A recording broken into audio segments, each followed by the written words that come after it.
Okay, fine.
ते आपण झाले स्टार्ट करतो मिनिटाचंच आहे त्याच्यानंतर लावलं.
So, good afternoon, everyone. So, we are coming to the end of this extravaganza, MASTACON 2020. Hope you have enjoyed the academic feast in last 2 days. And you must have a very delicious Sunday lunch. But I know this is a Sunday afternoon, but our last session, our star galaxy will definitely not let you sleep even for some time, because we have a very nice lectures in our bucket to present before you. So to begin with the session, I would like to invite our chairpersons to chair the session. Dr. Ramesh Agarwal is a very senior surgeon from our Solapur. Please give a round of applause. Dr. Ramesh Agarwal. Welcome, sir.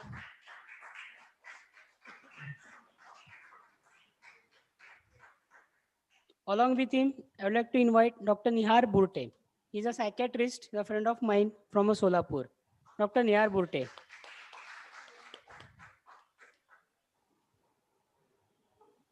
So, to begin with, we'll start our first talk of Dr. Rajiv Agarwal. He is going to speak on a AMS. Dr. Rajiv Agarwal.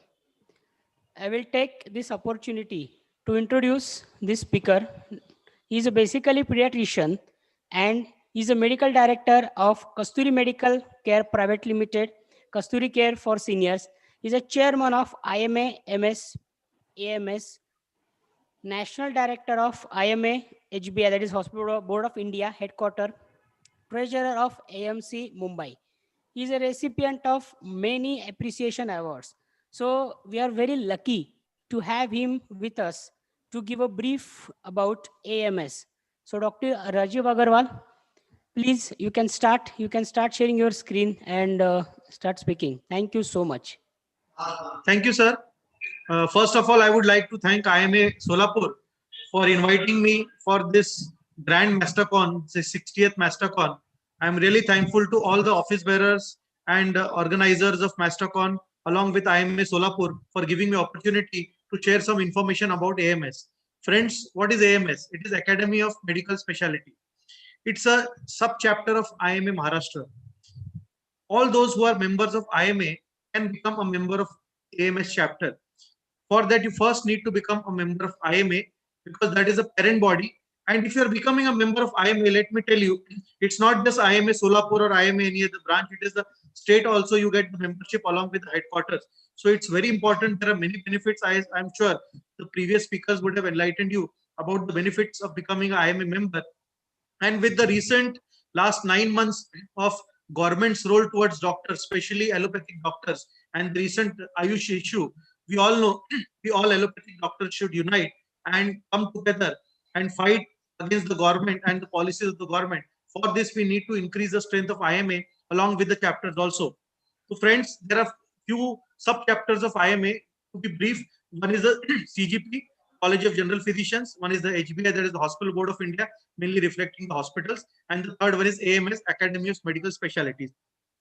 All those who have become a member of IMA can become a member of AMS. Now, any branch can form a AMS chapter, even if 10 members come together and they can form a AMS chapter for the branch. So I appeal all those who are present here to form an AMS chapter of your particular branch. Only 10 members are required, and life membership fee for AMS is only 1,500 rupees. What are the benefits of becoming an AMS member? Definitely you must be thinking, when I'm already a member of IMA, why should I become a member of CGP or HBI or AMS? Let me tell you, friends, it's not just IMA body which is doing, but then the other subspecialty chapters also, they're doing really well, and they're also playing their part. So what are the benefits? This is a AMS is a wing of only the specialist and the super specialist. Those who are MBBS, not just MBBS, it is above MBBS. Those who are diploma or degree holders, the super specialist. So first of all, this AMS chapter will be only meant for people who hold a postgraduate degree or a super specialist degree. And what are the benefits of a branch forming a AMS chapter? See, there are many past presidents or many active members of the branch who cannot be accommodated in the mainstream of the body of the branch, like president, secretary, treasurer. So here, if you form a sub chapter, you can accommodate few active members of your branch by designing them post of co-chairman, secretary, treasurer, and other committee members.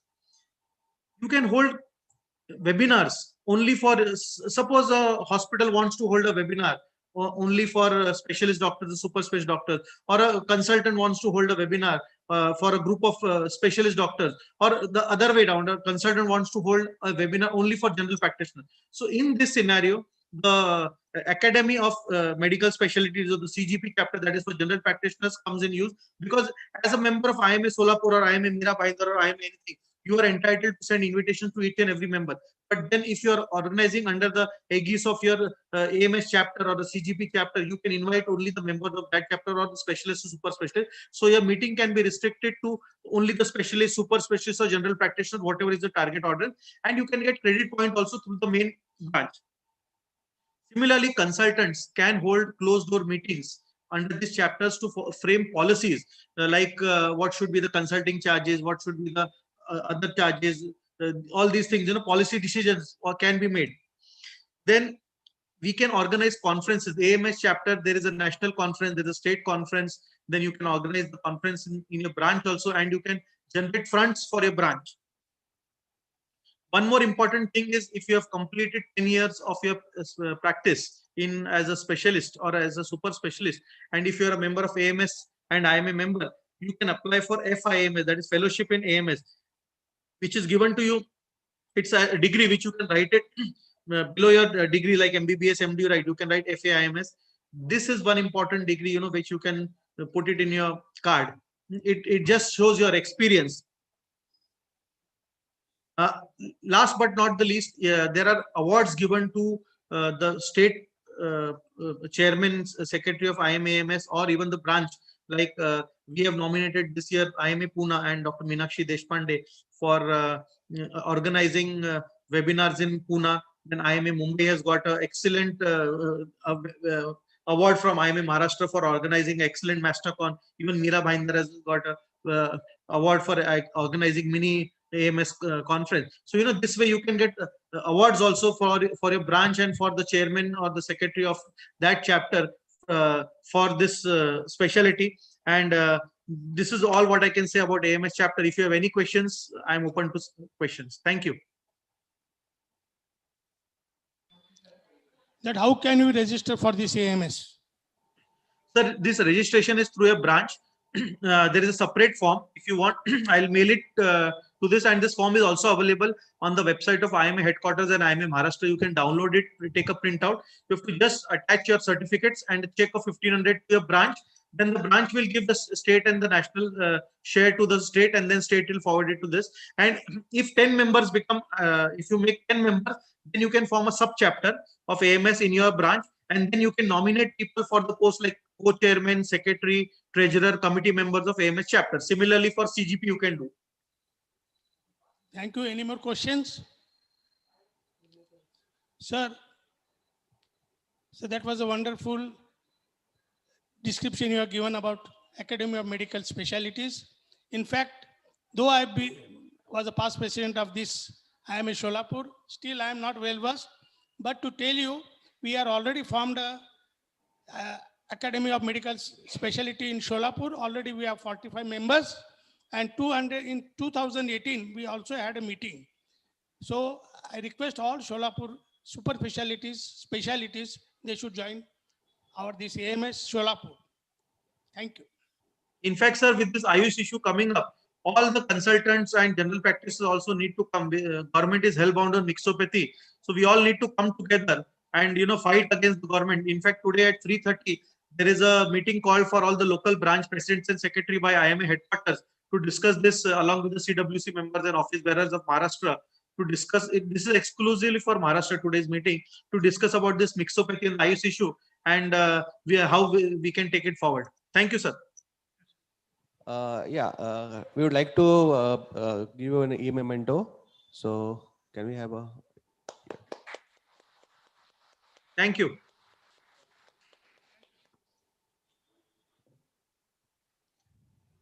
So our next lecture is on when and how to hang up your stethoscopes by Dr. E.K.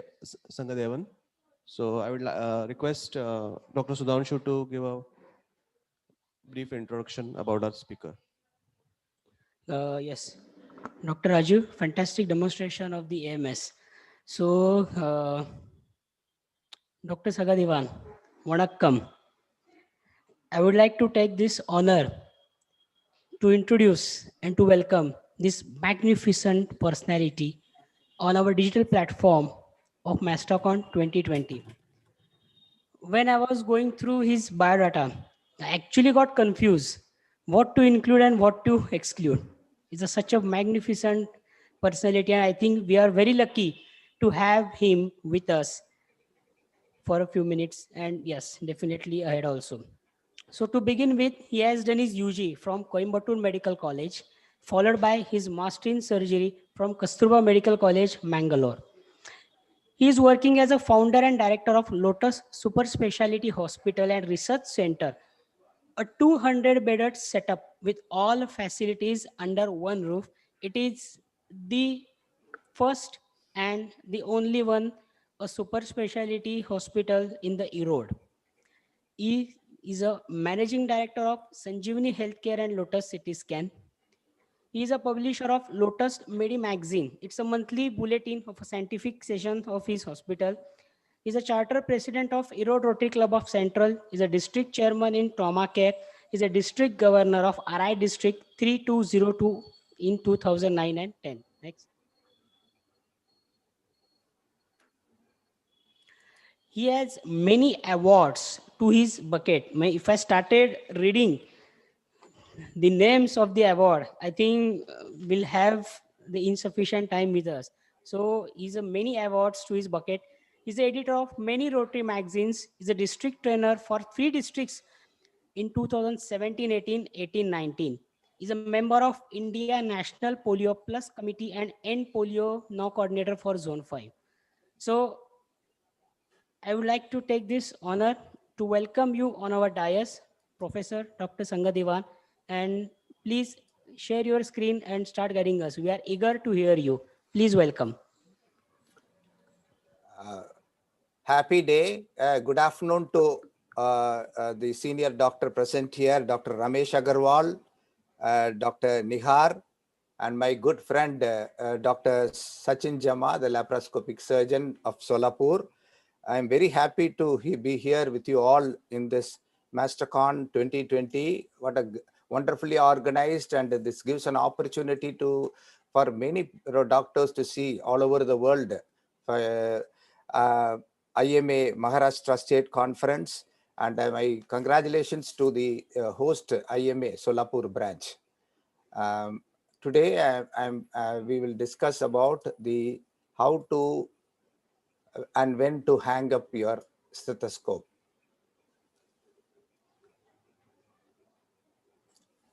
Why to hang up, first of all? When you reach a particular age, probably we have to plan to hang up our stethoscope. See, probably the ideal time to start planning is around 60, and probably we can hang up at around 75 or so. And it all depends on the health part also, the physical health and the mental health of an individual. If he is physically fit or mentally fit, then he can continue till that time.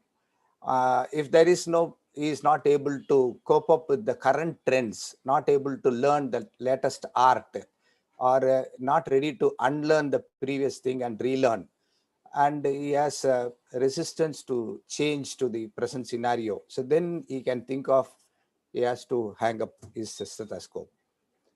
So the choice, you can by choice you can do that early also. Urge to explore unexplored area. You want to go and start some new business, or you want to start a new area you have identified and you want to go and join in that. So probably you can quit early. Believing there is no more life than there is much better life than work in medical work. You can think you can go out, or allied businesses you want to start, or you want to go into the social activity or charitable activities, or you have some passion or hobby in which you want to go and spend your time, because it is more stressful in present scenario, means you can take it as a choice and quit. But hang up to give way also. This is very, very important. We have to see to that the younger generation, we are supporting them, encouraging them, guiding them, and we are giving slowly room for them to grow. That is very, very important. So sometime I don't think I should hang up.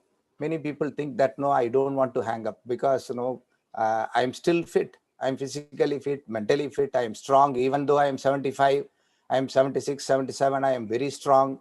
So I want to continue. Or my identity I will lose if I quit. My identity will go, means then you can stick on. They will not say that I will quit. And I had a late start in the career. I started my career only very late. That too, my private practice I started very late. Like that, people used to tell. Widely respected doctor in this area. There is no other doctor. I am the famous doctor here. So I want to continue till, even though I am 75 now. They may say like that. And I am the only experienced doctor in this region. So I want to continue. Or some commitment, financial commitment. I need more money. I have sort of loans. I have some family commitments. All those, then you can continue. No, I only know medicine. I don't know any other thing. I am stick to only medicine. So I want to continue with the medical practice till my death. So I want to continue. So this is all certain people will say, and they will continue. Hanging too long is what will happen. Hanging too long is this the physician's chooses to retire, or the retirement chooses the physician. That is very important. So patient safety is very important. Too long is not always good, because we have to be very careful nowadays. Any error in the medical practice, it will deteriorate our image, and we have to go to the consumer court, and all those things are there. So it is better to not to delay beyond 75. When to hang up the stethoscope? You can plan around 60. As I said earlier, you can plan somewhere when you are at the age of 60, you plan, and probably you can think of around 75, you can hang your stethoscope. How to do that? In a phased manner, you can think of. Maybe initially you can say that now I am almost 60, so I will not come on Sundays, or in the night calls I will not attend. Like that, you can do it in a phased manner for some months. And then you can say that no, I will not see OP on evening OP, night OP I will not see. Only in the morning I will see OP. Like that, you can go slow, and then you can plan over a period of years, and then you can hang up your stethoscope. Hang up doesn't mean stopping living. Many people think that no, that's all, I will finished. If I hang up my stethoscope and I sit at my home, I will be depressed. So I will not have any work. Nobody will give importance. Nobody will recognize me. Nobody will calling me for any function or event. Like that, don't think. So people will have the same impression and same about you, and so no need to think like that. So have a positive look in life. So it will be a new beginning. After 75, after hanging up, you have a new life. So it's maybe a new beginning, and there is a lot of life and lot of purpose after medical service. So you can work on that. So if you have the good physical and mental health after 75, rather than hanging up your stethoscope, you can hang it around your neck, and probably you can be a consultant in the various insurance company. You can be a legal advisor, medical legal advisors. You can work as an administrator if you want. You can do some medical audit for the NABH or for the insurance companies. You can be an educator. You can also do some teleconsultation and telemedicine. All those things you can think of. What next is a new life.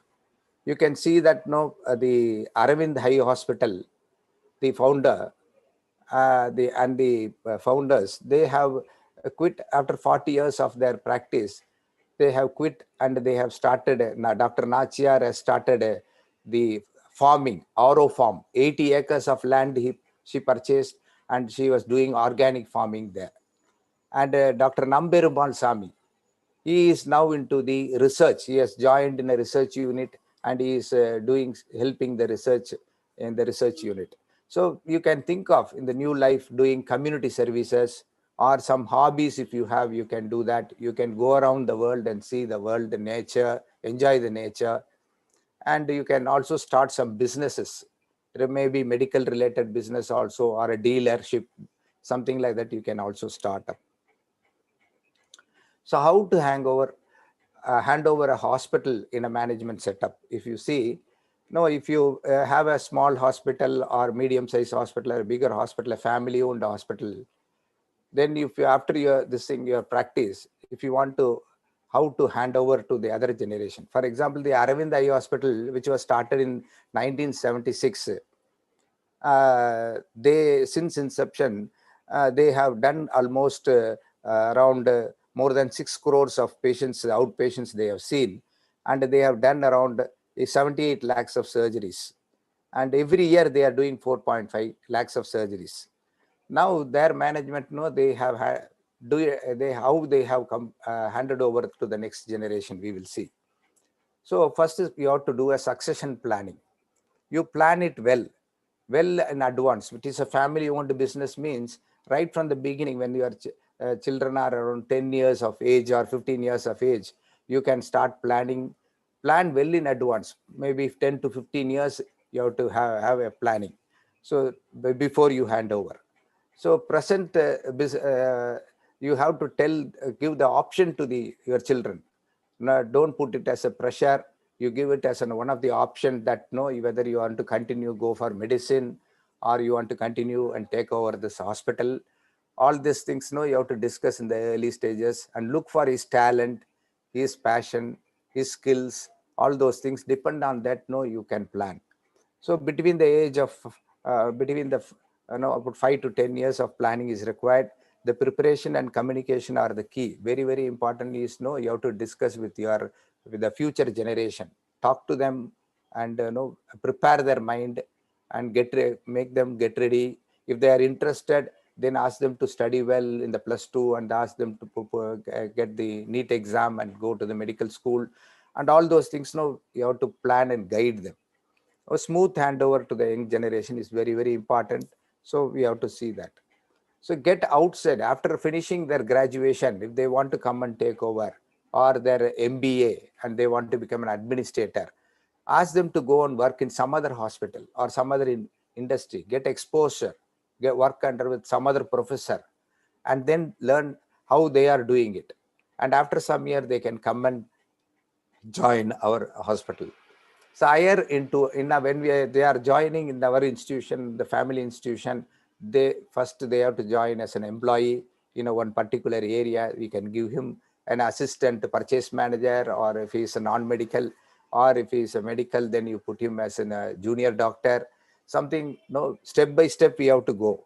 The next, encourage them to develop complementary skills. They should learn the computer, they should learn the management skills, they should learn the marketing skills, they should know the various departments, housekeeping department, maintenance department, all those things, they should develop their skills.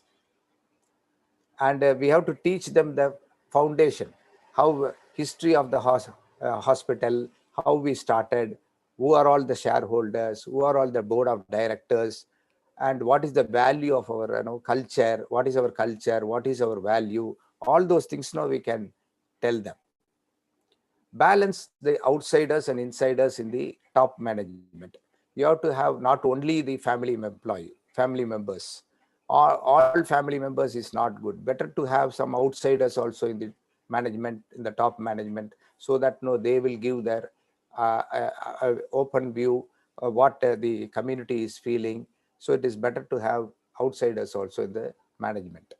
Start with a mentor. For your younger generations, you appoint one mentor from your organization, ask them to guide them, ask them to give some coaching, and the leadership skills he can develop. For my son, what I did is, I did all these things. After his college, I put him in a hospital. I worked in Kaveri Medical Center in Trichy. Then he came and worked here with me. And then he went for various training programs, management training programs. He attended for a few months. All those things, he was exposed. If you have the future generation, if you have 2, 3 sons, and you have to be very clear, you have to demarcate, them what they are going to do. Each one separate area you have to allocate separate, or you can start some new business or a new hospital in some other town. And so you can ask them to the elder one to go and look after the new center or something like that. You have to plan. Design an area of responsibility. This is very important. Management first and then ownership. Don't suddenly give the entire ownership to them. First, they should learn the management skill, and first, step by step, you have to go. And after 10 years only, you have to give the ownership to them. So consider them for a long trial period and give them room to operate. So you have to have separate room. Teach them to have a room where he should discuss about. A owner room should be there separately. A family members to sit and discuss. A separate room is there. Management room and a board room. You should not discuss the family matter in the boardroom or in the manager room. So you should have clear idea what to discuss, where to discuss, and when to discuss. All those things you should teach him. And you have to go out with your family members, go out openly and transparently, discuss with your sons or daughters how you want to go about, what there is vision, what is their goal, how they want to expand in the future. All those things, you can discuss. Have a candid conversation about the future of the company. And also there may be some conflicts will be there. That also you can resolve in the family meeting. So planning is very, very important, is the key. And show all the key documents, your share certificates. You can write a will, and you can plan for a manual of procedure. What is the procedure for your hospital, or a code of conduct? You can write about the code of conduct and keep it. And the founder has to write a business plan, and what is his vision when he started this hospital, and an estate plan and a succession plan. All those things, it should be very clear, and it should be ready. Corporate governance structure, professional management system, and board of directors, all are, has to be well planned. Stewardship declaration is very important. Guidelines on managing family and business assets, how we are going to manage the assets in the future, and family members' obligation to the business, estate planning, and dispute resolution. All those things has to be discussed and has to be put in writing. Implementing a homogeneous culture. The culture is very, very important. Guide by concepts such as the trustworthiness, harmony, transparency, humility, and a sense of responsibility. All those things, we have to bring in, and we have to teach them, the future generation. Track the progress. That is very important. After few months or 1 year, you have to track the progress, where we are. Is it going in the right track? All those things. So formalize the process by adding the structure and accountability, and they have to report properly what they are doing. Create an advisory board. In the advisory board, you can have a lawyer, your own family lawyer, or a family auditor, your company auditor, or a company lawyer, and some good friends outside, your college mates, or who are other external. You can appoint some consultants as a honorary members in the board. Preparing yourself have a different sort of life. That is very important. The founder, when he, before handing over, he has to plan for many years. He has to plan what I am going to do after handing over, what I am going to do, what will be my financial, this thing. I am going to ask money from the hospital, or I have separate income. All those things, so don't give everything. You have to have your own source of income, your own place to go and live, your own place to go and do your hobby. Like what Arvind, she's having an 80 acres of land, like that. You have your own estate plans and other things, and plan well. So then before handover. So set a date. For example, within a year, next year, by July, you are going to hand over, means fix up the date and stick on to that date. And you do all the formalities, and you hand it over in a proper way. You can, in the discussion, you can say that no, you want to be, and for some time you want to continue as a chairman, as a silent observer or in the board, or you want to be an advisor in the board, or you want some remuneration from the company, all those things can be discussed and you can put it in writing and can be implemented. So how you see your life now, how that is very important. So the attitude is important. So if you see the life in a different way, then so you know that no, the A is for attitude and B is for birth. We don't know when we have our birth. We don't know the date of birth. Nobody knows that. Similarly, we don't know when we will die. Nobody knows. So anytime anybody can die.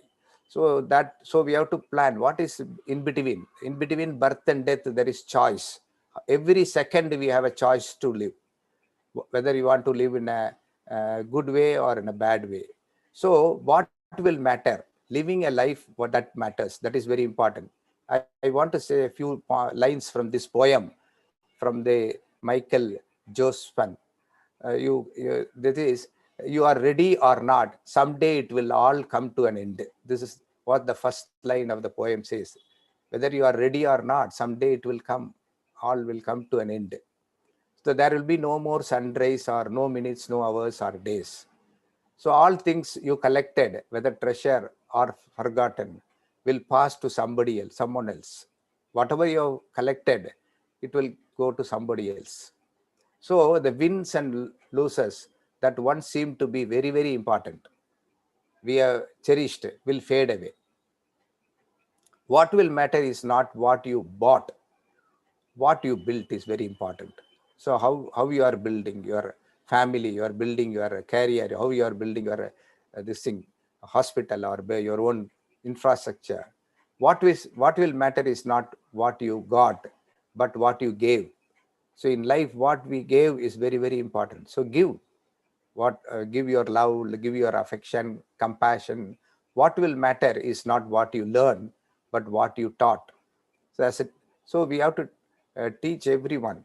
What will matter is every act of integrity, compassion, courage, and sacrifice that enriched, empowered, and encouraged others to emulate you as an example, or your example they will emulate. So what will matter is not your competence, but your character. The character is very, very important, not the competence. What will matter is not how many people you knew, how many may will feel a lasting loss when you are gone. It is not a matter of circumstances, but a choice. So every second in life is a matter of choice. You are chasing money or you are chasing happiness. You are chasing good health or you are chasing bad health.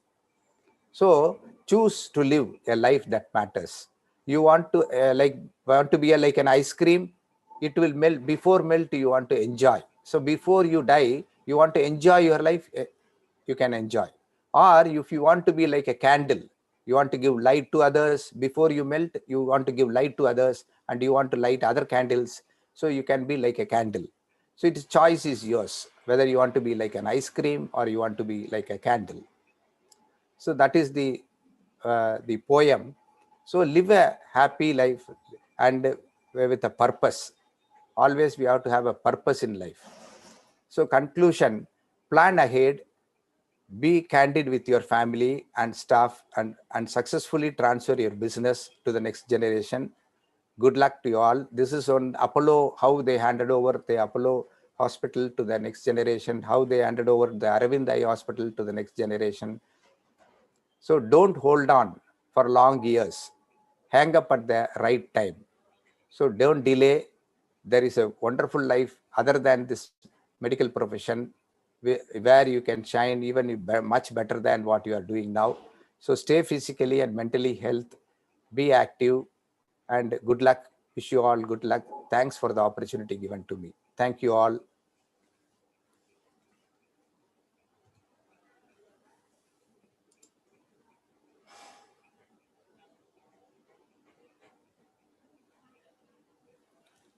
So not audible. So your voice is not audible. Whole presentation not audible, eh? Yeah, no, it was audible, sir. No, no problem, sir. So thank you, sir, for a very wonderful presentation.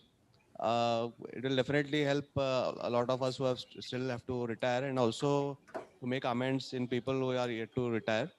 We have a question here. The question is that what if our son or daughter decides to join other profession? And there is another question in the same line. What if the son or daughter decides to go in a same profession but a different branch? Okay. What are the Thus, ways if to reach? for son or a daughter, they are having a hospital means, and the son or daughter, they are not willing to become a doctor, you can ask them whether like to continue in the family run the family hospital as an administrator, and accordingly we can train them and give them advice to go for a profession, select a MBA, and they can come back and they can take up this administrative role. Still, if they are not interested, then we can think of giving it to the lease. That is very, very important. If in that case, we have to, when the hospital is running very well, when our profession is at peak, it is better to sell at that time, because if you do it at that time, you will have some extra the image what you have raised, you will have some this thing. Otherwise, if you delay it and your practices go down, become down, and there is the hospital also is not doing well, at that time if you want to sell the hospital or lease it out, yeah, the market value will not be nice. So if the son and daughter are willing to become a doctor, but they are coming in a different branch, then fine. It is in that situation, you better develop your team. You develop your juniors in your own field, and you give them opportunity to learn, teach them, and you appoint them as a consultant in your place, and slowly develop them to the next level. And when your son or daughter finish and they came for and join as a different specialty, let them work in the same hospital. Sir, I thought when you wanted to leave stethoscope, I thought as a surgeon already I left the stethoscope. So that doesn't apply for me. But now you have given me permission that already I'm 65, I can leave the job slowly, I can step down slowly. But two things I want to add. One, as a good teacher, you can teach the students. As an honorary professor, you can guide them. Second, as a senior medical practitioner, if you're leaving, you should guide your juniors how they have come with the hurdles, what hurdles they are met with, and how they have overcome. So that will be a good, what you can, even if you have left the job, you can be in a profession by guiding these juniors. That two things I wanted to tell you. And I can Professor Ramesh Agarwal, I fully agree with you. I fully agree with you, Professor. That is what we have to do. I fully agree with that, whatever you are saying. I want to add a line from two pictures, one from Pyasa and one from Pinjra. कि माणूस मेला तरी चालेल, आत्मा जिवंत राहायला पाहिजे. Let the man die, but the soul remains forever. Thank you, sir. Thank you for that wonderful conclusion. Yeah. Thank you, sir. We would like to thank you by giving your e-memento. Thank you, Nihar. Thank you, Professor Ramesh Agarwal. And once again, I thank my good friend, Dr. Sachin Jama, for this inviting me. And I thank each and every one of the IMA Solapur for the hosting, and I congratulate the entire team. Best wishes for the State IMA Conference, Maharashtra State IMA Conference, MASTACON. Thank you. Thank you, sir.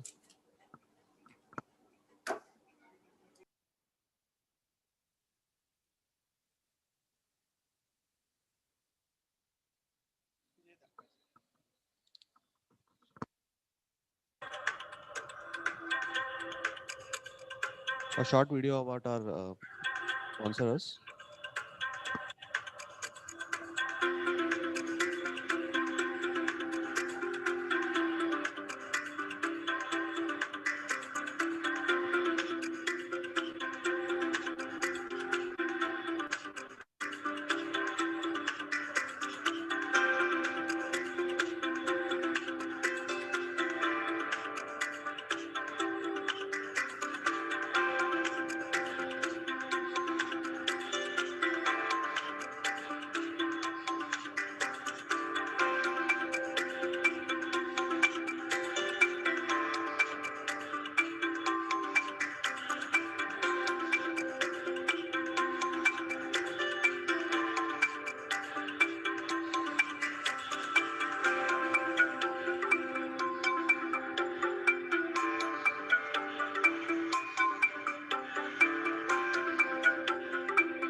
Yeah, we move forward to our next lecture.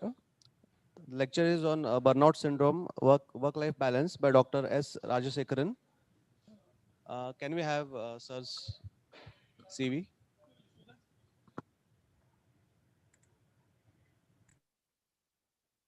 Yeah, Dr. Professor S. Rajasekaran, sir is PhD.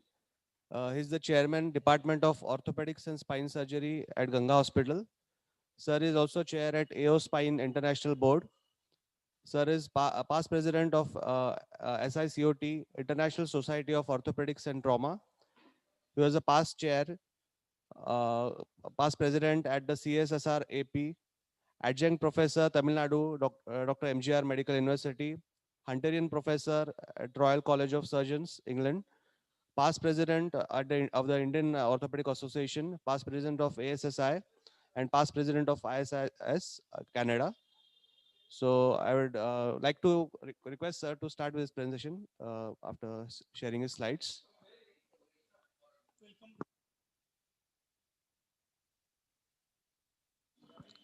Are you there, sir?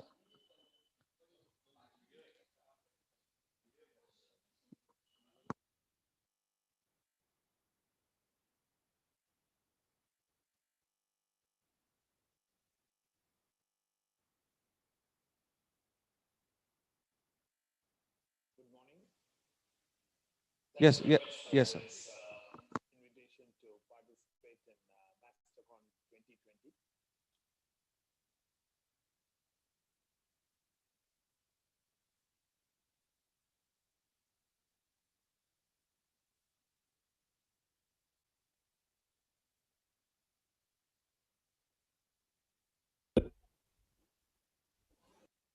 Good morning. Thank you very much for this invitation to participate in MASTACON 2020. This is a great honor and privilege, and I have to thank the organizing chairman, Dr. Raichur, and the scientific committee chairman, Dr. Kiran Sarda, in particular, for this honor of this invitation.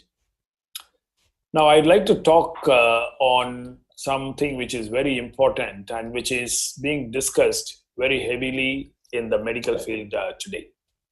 And that's the work-life balance. And is it really a challenge that we need to be really worried about?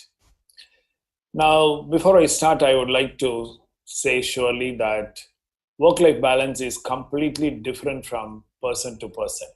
And so this is my personal opinion based on personal experiences. Now, the word balance itself is a misnomer because it denotes to us that we are trying to match two different and opposite things. And that makes one feel that life is really good and work is bad. And added to it, there is a lot of message from the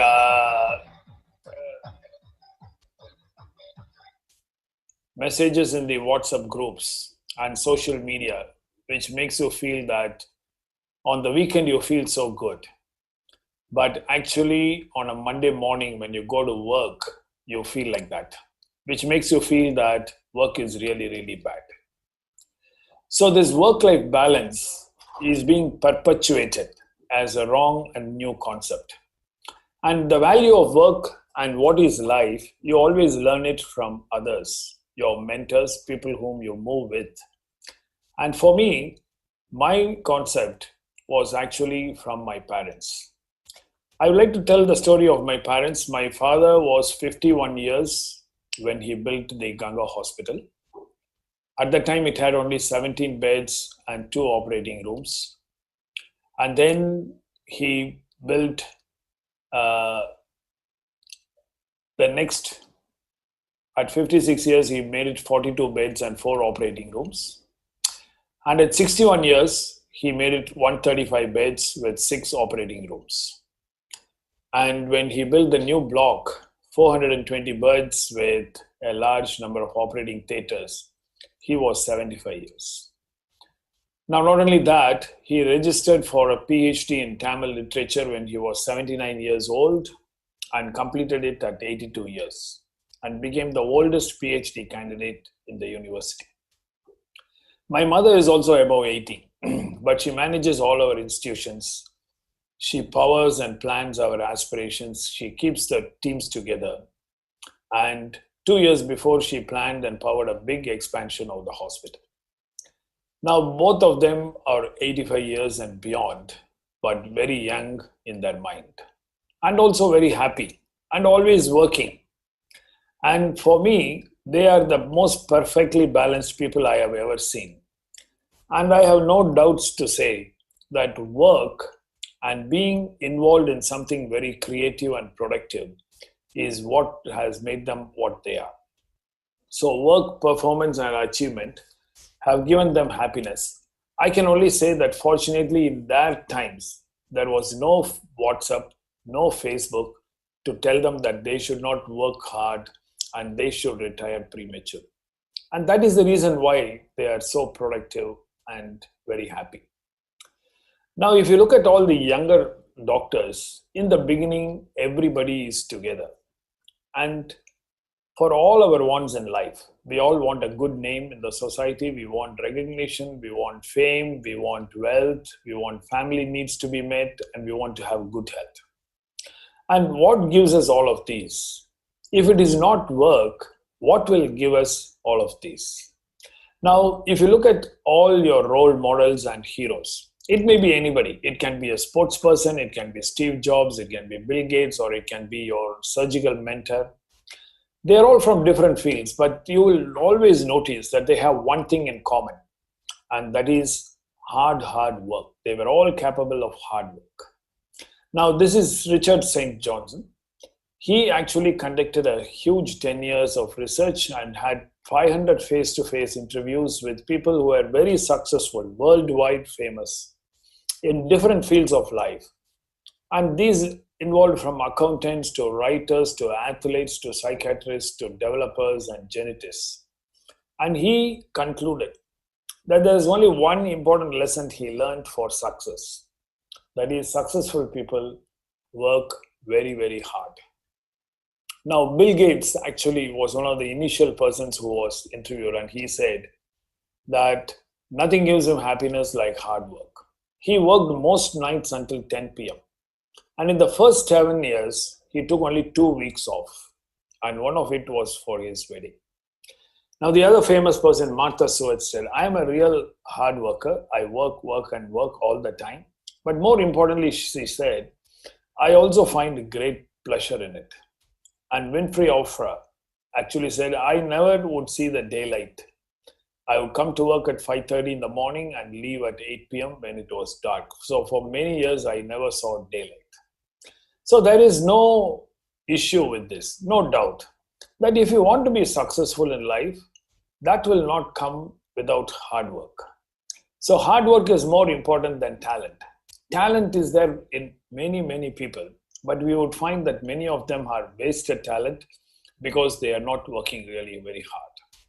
So it looks like that we cannot avoid hard work. So what keeps hardworking people happy and balanced? And he again Richard looked at all the 300 plus success factors which these people had told. Many of them had different things like high goals, reading, risk-taking, passion. But common to every one of these people was that they were very passionate about what they were doing. And that is actually what gives them the power to do all the work. You need to enjoy, you need to be passionate about what you are doing. This is one of the most famous things of Sachin Tendulkar. He said, I only think of playing good cricket, nothing else. And the hunger for good cricket was the same on the last day that he played as was on the first day. Now, Jack Welch, he said, I am successful because I don't like this job, but I actually love the job that I really do. Very passionate. And this you will find it very common amongst all people who are very successful. They are able to do the hard work because they love the job that they do. And that is why it said, love the job you do and you never have to work another day in your life. That's very important. So if hard work gives us everything, why do people worry about so much? Why is there a lot of bad mouthing about hard work? That is because people mistake between hard work and stress. These are two different things, completely different, like the North and South Pole. Hard work has never killed anyone, whereas stress at work has killed many, many people. We need to understand that. So when does work become stress? This is very important. If you are doing something that is not interesting to you, if you are not interested in the job that you are doing, then you will get a lot of stress. As Kathleen said, stress isn't working 15 hours at a job you like. Stress is actually working 15 minutes at a job you dislike. Stress is also when you think you're working for someone else. All of us work for a pay or money or some returns. But beyond that, you should know that you're working for something else. I would like to tell two stories about this. You know, the Sistine Chapel, when Michelangelo painted the Sistine Chapel's roof, it was one of the most difficult things to do because he had to be upside down, lying down and paint. And this took a longer time. And when he crossed the time when he did, the Pope said that they can't pay him anymore. And Michelangelo said, well, I am not painting this for money. Rest of the paintings, I will finish it for free. And that was the passion he put into it. And that's why world over, every year, thousands and thousands of people go to see his paintings. Now, this is something very important. This is a story which my grandfather told me, and I always think about it. There was a person who made this front pillar in the temple. And there was a small idol on the top.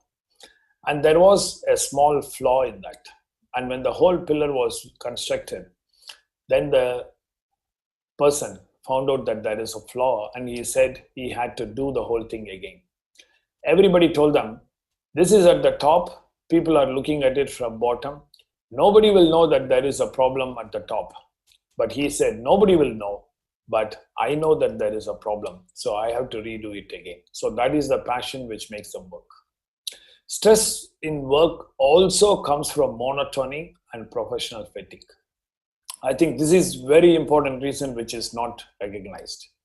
If you are doing the same thing again and again, there is no change, no progress in your life, in your profession, then you will get bored and you will get stressed. If you are doing the same thing when you are 45, what you are doing at 35, and again doing at 60 years, what you are doing at 50 years, then you will become bored and very stressed. So as Steve Jobs said, the only way to do great work is to love what you do. And he asked the question, when was the last time in your life when you did something for the first time? Which means that every 2 or 3 years, you need to be changing yourself and progress in your profession, which makes it good. Stress also comes from mismatch between desire and effort. So if you want to be very big, if you're looking at somebody else in your city or in your country who's very successful, you want to be him, but you're not ready to put so much of hard work. Then again, this desire and performance gap will be a big problem for stress. So wanting to be the best of work-life balance all the time to your advantage will not work. You have to have individually, you have to aim for something and understand that what is the work that you need to put, what are the sacrifices you need to put, and then you have to do hard work to enjoy the fruits of it. 5, stress comes when you don't find a purpose in your work.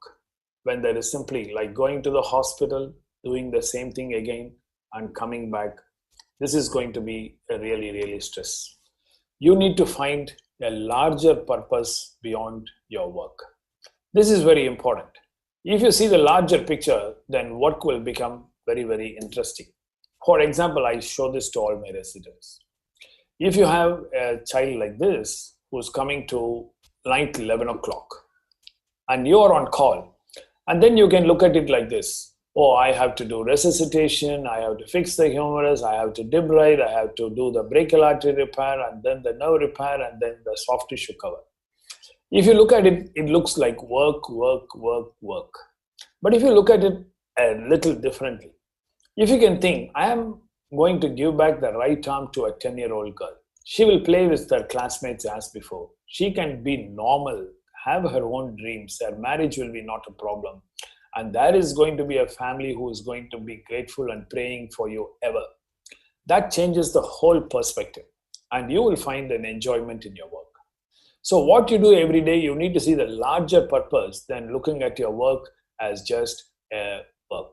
Now, 2 or 3 years later, when you see this child completely normal, that is going to give you a lot of power to keep doing more. Lastly, stress is produced by poor performance. We all have a lot to blame on ourselves when we get stressed. If there is a poor performance by us, if we have done some mistake, if we have botched up something, then that produces a lot of stress. And here we have to look at it. Look at this. Now, this is a perfect throw of the net, isn't it?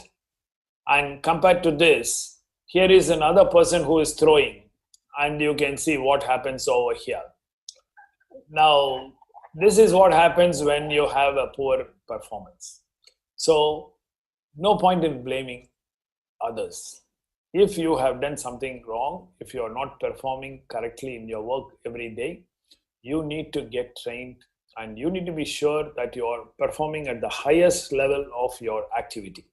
Then you will never be stressed. And we also have to understand that we have to be productive. Being busy is not working hard.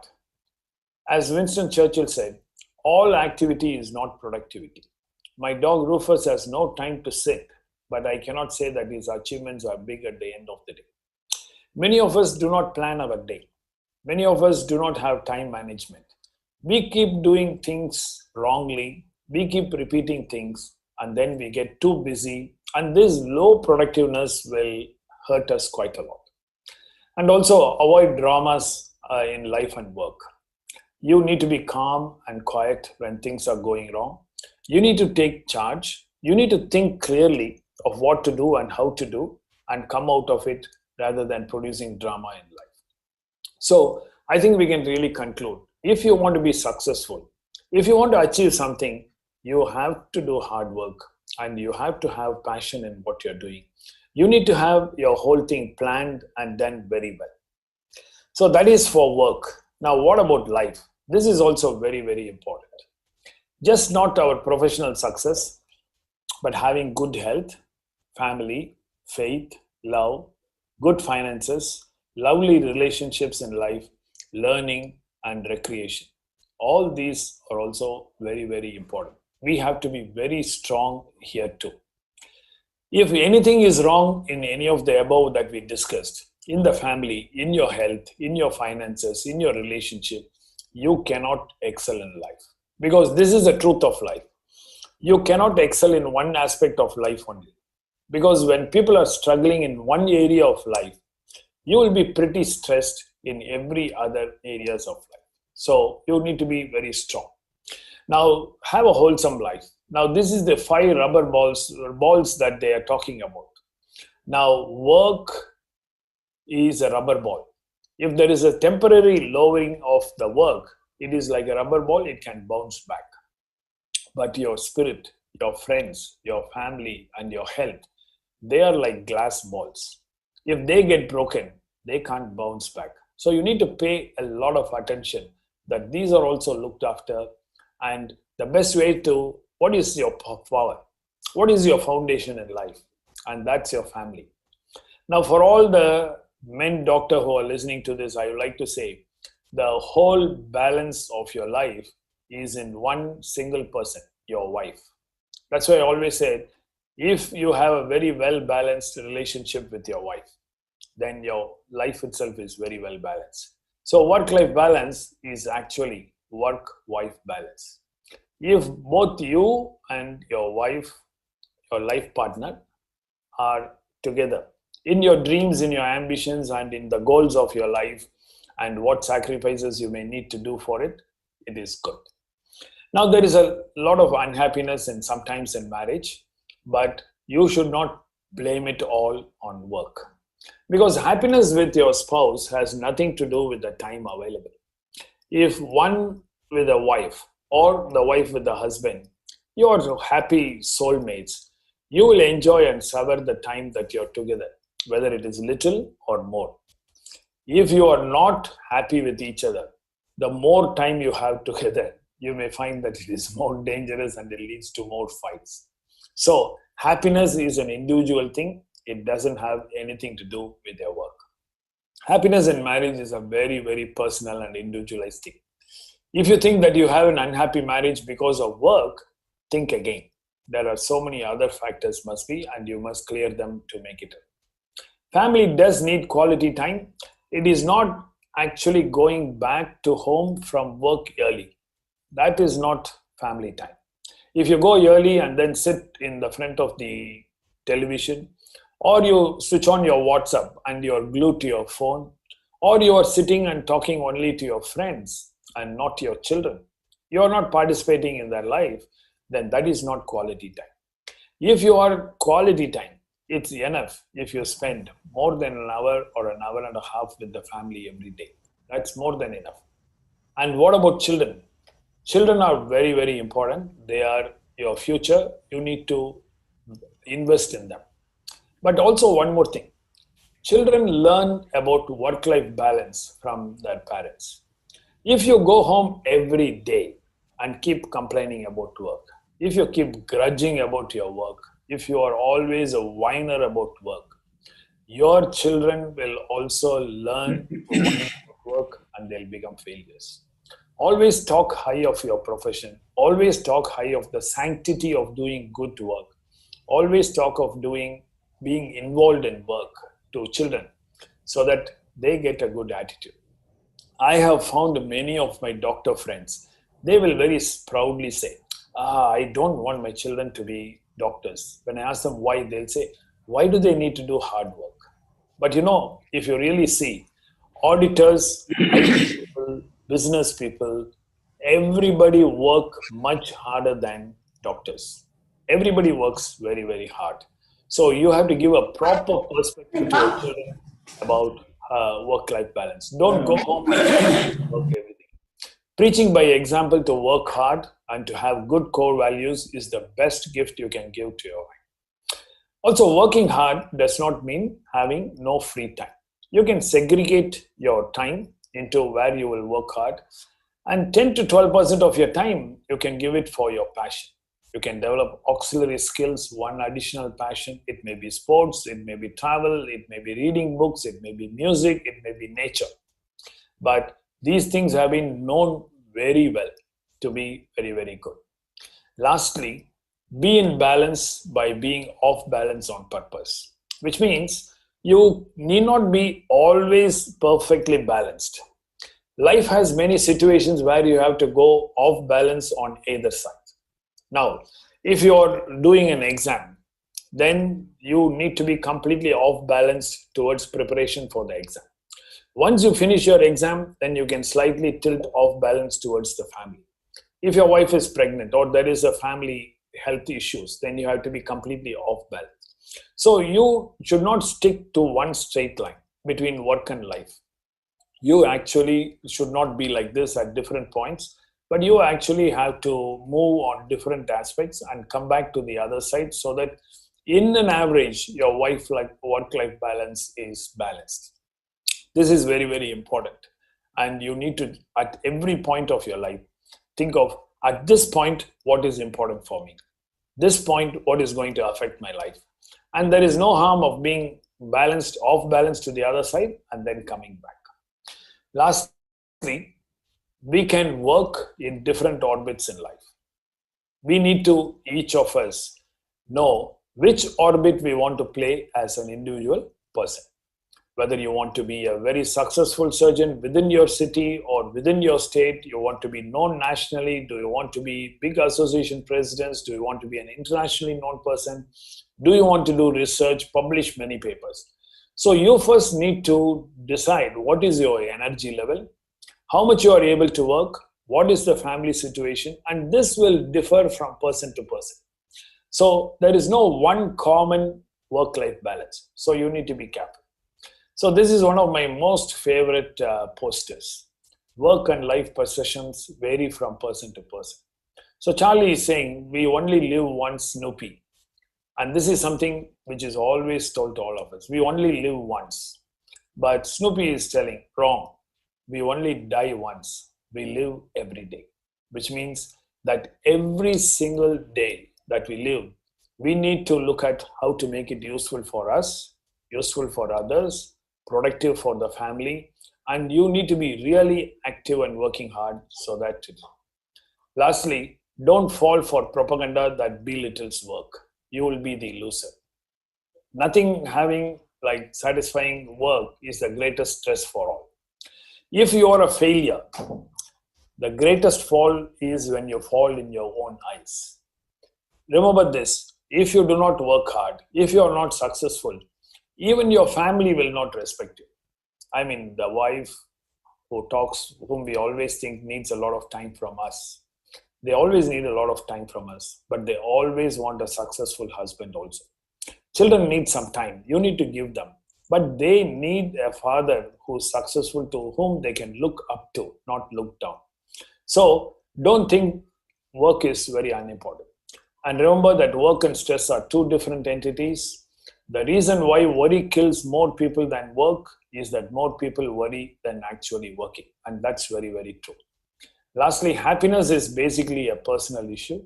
In marriage, work, and life, don't blame all your unhappiness on work. There may be lots of other things working.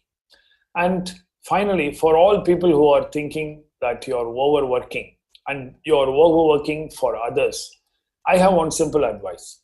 Stop overworking from today. See what happens. Just imagine you tell today, I am not going to work from today. What will happen to this world? What will happen? Nothing. Somebody will fill your space. Maybe they will even perform better than us.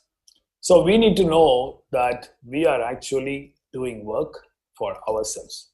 And till the time we keep work separate and life separate, then we always will have a problem. We have to have a work-life integration. And this is the one that will give us long-lasting happiness. The world has moved forwards on the shoulder of people who have never been in balance. I mean, every single major contribution in our world has happened on people who have worked hard and contributed. Lastly, Woody Allen was asked what would he think of perfect work-life balance. He gave all the 6 a.m. workout, walk the dog, breakfast with wife, walk the dog, watch TV and all that. And then the end he said, after 10 days, I'll be so bored with good life that I'll be ready to resign from life and go back to work. I think work-life balance was, that terminology is a mistake from the start because it makes us think work is different and life is different. I think both are the same. Whenever you hold life and work different, there is nothing to it. We all need to think what will make us satisfied at the end of our life in the last years when we are ready to put our feet up. What will you remember at the end of your life? And I can really bet it is not the evenings that are spent in front of TV. It is not the vacation. It will be a good professional life. It will be a successful life. It will be a productive, meaningful life, leaving a legacy behind, which your children and wife and family will be proud about.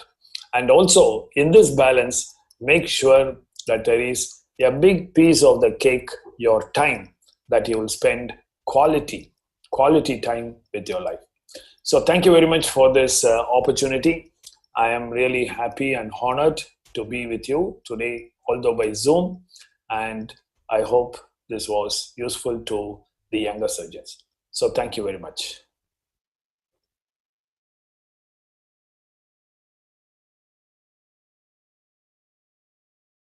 Two things I want to add what Bertrand Russell had said, that if you are taking your food, that food should be prepared by your wife, not by the cook, because wife puts emotion in it and cook tries to avoid preparing food.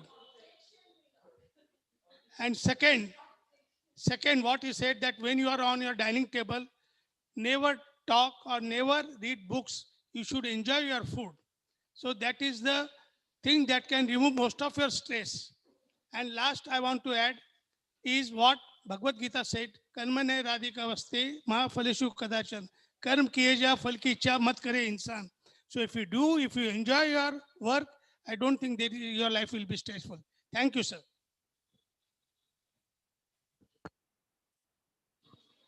The next lecture is,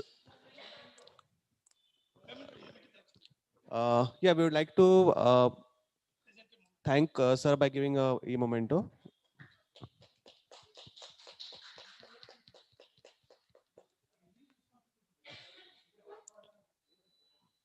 Our next lecturer is Dr. Mukund Uprekar sir. He will be talking about WHO. I would request Dr. Sudhanshu to give his small CV. Yeah. Hello. Yes. So after this outstanding talk, we'll move to our next speaker, who is another extraordinary, magnificent personality we have with us. He's a born and brought up in Solapur. He had a fellowship in the Public Health Howard University. He's a by profession MBBS and he has done his MD. He was working as a physician for 15 years, working for two NGOs, the Foundation of Medical Research and Foundation for Research in Community Health. Tremendous work in the field of TB and published a book, Tackling TB, The Search for Solutions. And to see his enormous work in the TB, the Geneva, the notice his work, and he was joined the WHO's global TB program in Geneva in 1999 and was there for 18 years before the retirement. I think this is a great faculty we do have on our digital platform. Having more than 100 publications, papers, and books chapters to his credit. Currently working as a honorary professor at Pune University's Interdisciplinary School of Health and Sciences. So, all my dear delegates and our faculties, please give a round of applause and please welcome this magnificent personality on our dais, Dr. Mukund Uplekar. Sir, the stage is yours. Please go ahead. Thank you.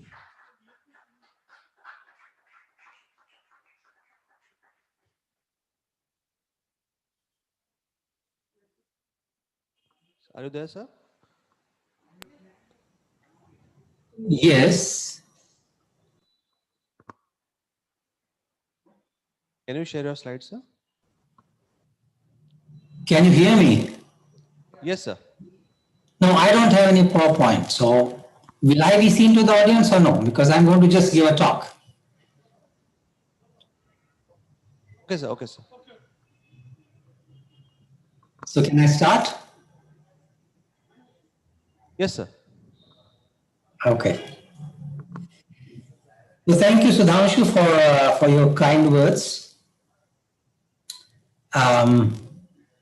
When my close friend, Dr. Rajiv Pradhan, approached me, I think at the instance of your president, Harish, and asked me, I think it's a kind of 11th hour replacement probably,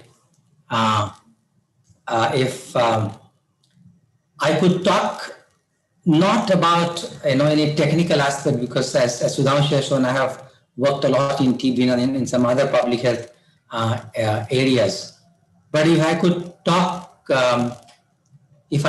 something about the less known aspects of WHO. Sir, can you start your video? Is it not on? No, sir.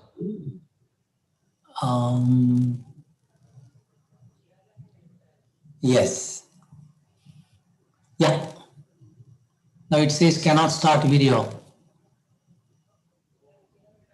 Chirag, can you help, sir? Sure, sir. Sir, are you using laptop or a mobile? Yes, I'm on the laptop. Okay, so at the left-hand side bottom, there's an option to start the video. No, I started, but it says go to settings and select another video or something like that. Okay, so there might be a hardware issue with that. So you have a front camera, right? That's right. Okay. We'll just see. Can we have a minute or 2 minutes, sir? So that we can do it? Yes, yes. Yeah. So we can just simply go to the settings and allow the camera.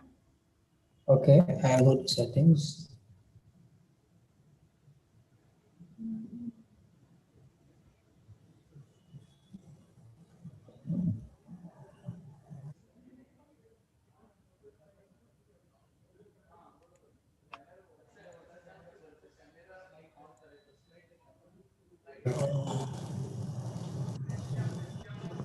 Sir, do you have any flip to your webcam or a cover which is closed? No, no, there's nothing because I can't see myself when I had not joined. So allow apps to access your camera is on. Camera currently in use. Sir, can we ask Dr. Mukund sir to log out and log in again? Do we have that much of time? No problem. No problem. Mukund sir, you Yeah. can log out and again log in. And while login, you can join with the video and audio both. Okay. Yes, you can take, you can log out and you can re-log in, sir. We'll wait for 2 minutes, no problem.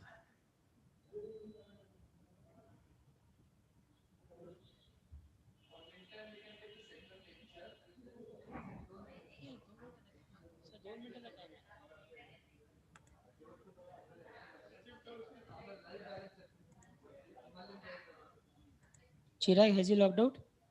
Yes, sir. Okay. Meanwhile, you can show this slide.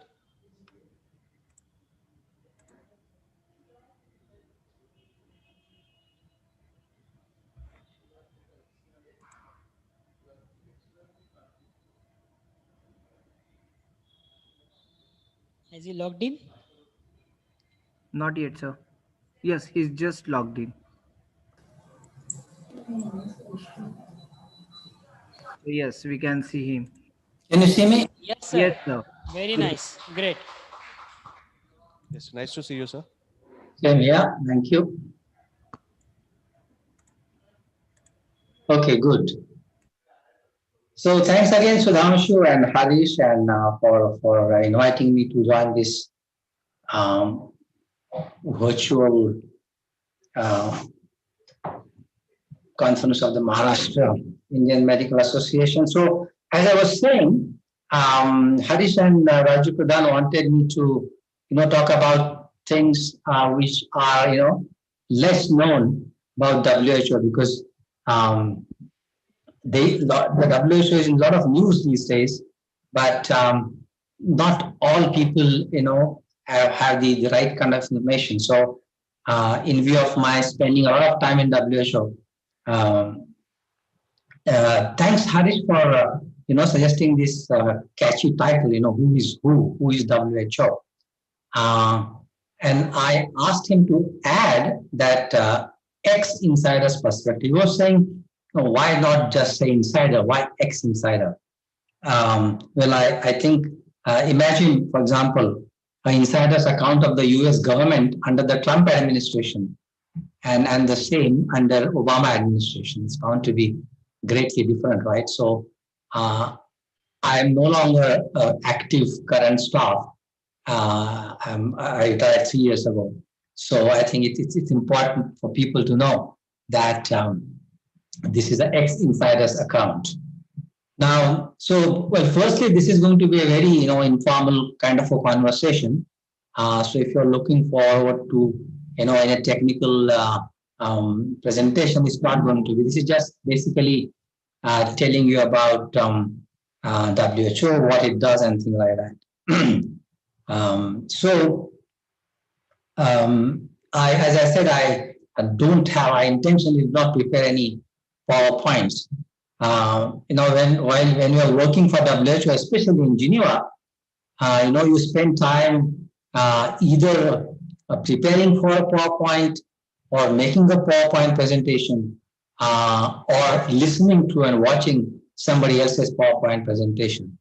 And, especially after these intense 2 days, 3 days meetings where you are showered with all kinds of PowerPoint presentations. And we experience in our, course of work, several, I would say deaths by PowerPoint. So I'm sure you have had plenty of PowerPoints over the last couple of days. So I'll spare you some PowerPoint free time, if you will. And I'm sure I'm not saying that PowerPoints are bad. In fact, I see that after me, there is Dr. Shivashankar presenting on a Himalayan sojourn. I'm sure he's going to, show some beautiful pictures of Himalaya. So if you can, bear with this 10, 15 minutes, we just keep, watching my dull face. you'll be able to better appreciate his slice of Himalaya. So now, before I really start, a couple of disclaimers. So please remember that I'm not giving you a WHO perspective. What I'm giving is my perspective and WHO, which is also more than 3 years old. Remember, a lot can change in 3 years, and in WHO, change happens with change of every administration, which happens over a period of 5 years. Each Director General has a 5-year tenure. And I very vividly and very interestingly remember that change can happen in about 3-4 weeks time also, and huge change. And I have my own first-hand personal experience with WHO. After a lot of email exchanges, letters, and discussions and interviews over a couple of months' time, I was finally asked to join WHO Geneva as a medical officer in the Global TB program. And I think it was a month of May. It was a beautiful, cold but sunny day. And so I entered the glass door and went to the reception and said, I want to, go to the Global TB program. And the receptionist, a man looked at me, said, and he looked at some book. He said, well, there is nothing like Global TB program here. I said, what? Is it WHO on Avenue Appia? Oh yes, you are clever. Your guess is right. So he shut me up. I cleverly, as he said clever to me, so I cleverly took out the appointment letter I had with me and gave it to him. He said, now wait a minute. And then he again looked at his book and he said, you now go to 6th floor in EBV. I said, what is this, EBV? What is EBV? I said, you go and ask them. And while on my way, I met my boss, who was going to be my boss, in the elevators, who was coming down to receive me. And I said, big boss, what is this Global TB program? What is EBV? I said, don't tell me, Mukund, I'm so furious. I said, why are you furious? Because he told me that the new administration had just come. And now each and every department and unit and all that they're supposed to have a 3-letter acronym, like the Director General Office is DGO, Security is SEC, and so, and number 1. And the DG, who is, was a very strong, very powerful woman, Gro Harlem Brundtland, she believes in, strengthening health systems, and she doesn't like these vertical programs. So there are no longer these vertical programs, and we are all integrated into a common department, and that is now called EBV. I said, okay, everybody has a good acronym, so why are you so furious? No, Mukund, my colleagues are laughing at me. Why? I said, well, EBV was a very popular underwear brand in Europe then, so he hated this acronym EBV. But there was a change again after 3 months, and I think we got some other acronyms. So change is a kind of a constant in most places, and WHO is no exception to it. Well, my second disclosure is that everything that I'm going to say, of course, apart from this, my personal experiences and things like that, most of what I'm going to tell about WHO is in the public domain. In fact, while browsing the web, just to see what's on the web, so that I can tell you the less known things about WHO, I found that there's this wealth of information, and almost everything is there. And particularly, and I spent a lot of time looking at the WHO website myself. I had not spent so much time, and it's a beautiful website. You will find all kinds of information. You just in the search topic, put whatever you want, and especially for doctors, I would say that in your practice, there are lots of information. There's lots of information, recommendation, guidelines, treatment, management of different conditions, etc. So do visit the WHO website. It's a wonderful a place to gather information from. Now, since I'm asked to talk about the things which are not commonly known, and in trying to organize my thoughts, I thought of 5 M's. All things start with a M. So the first M and about WHO is the mandate. I think people should know that what exactly is WHO's business. What is WHO supposed to do? Where does WHO draw its authority and power? I mean, how is WHO governed? Who governs WHO? And what is WHO's mandate, and how does WHO exercise its mandate? And with what kind of infrastructure? So does it have a worldwide presence? Is WHO there in the rich countries? So is the mandate worldwide? So mandate is something which is fundamental to understanding an organization. So if you have the mandate and if you have the infrastructure, you can't do anything unless you have access to money. So the logical question that comes is, now where does money to WHO come from? How much money WHO gets? Who gives money to WHO? Is it too much? Too little? Does it get private donations?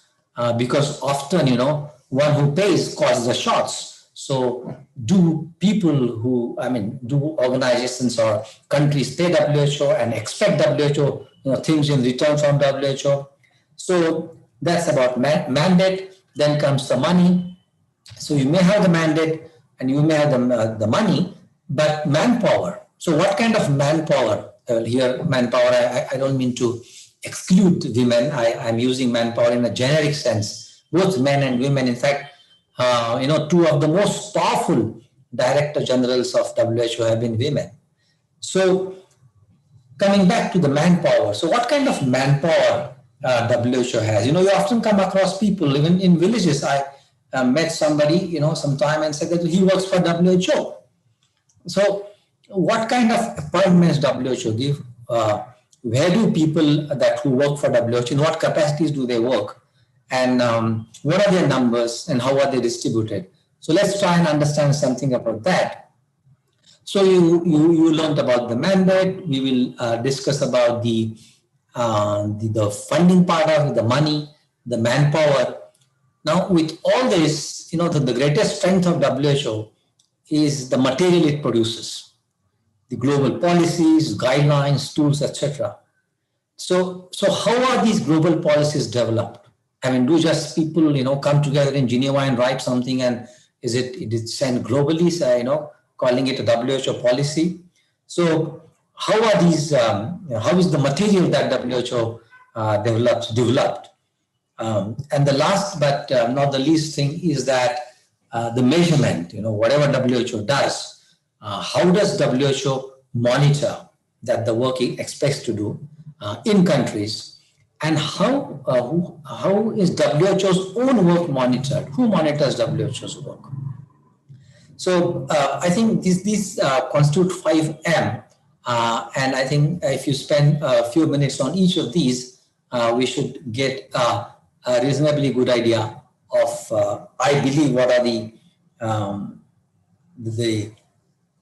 lesser known things about WHO. So about the mandate now.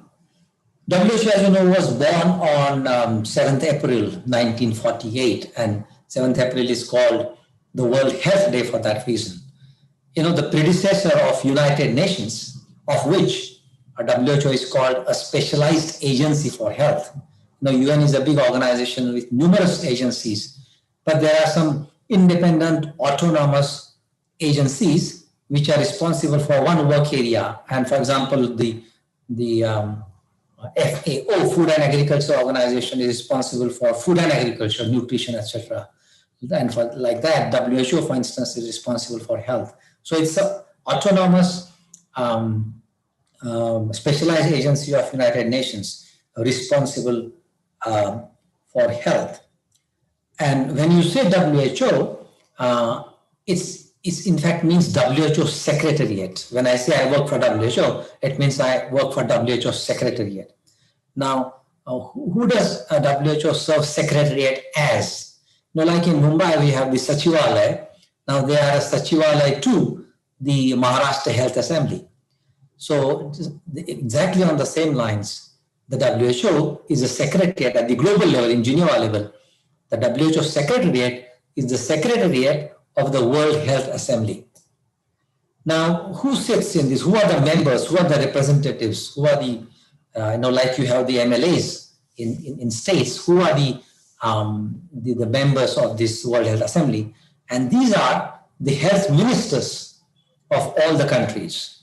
So each country is represented by the health minister in the World Health Assembly. And it is the World Health Assembly which is the supreme body which governs WHO. And this World Health Assembly meets once a year, every year, generally end of May, early June, and have a 1 week, 10-day, long meeting.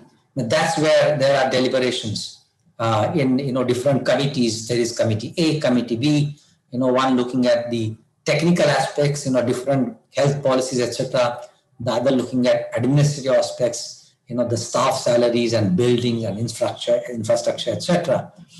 And this assembly is not just represented by governments, but there's a big presence of all those stakeholders with which WHO keep relations. And the big group is the civil society, which includes the NGOs and civil society organizations, etc., the activists, and increasingly they have a presence, and they are also given platform to air their views on whatever policies are under development or discussion. Now, the World Health Assembly includes all the member states. Countries in WHO are all member states, and there are 194 member states.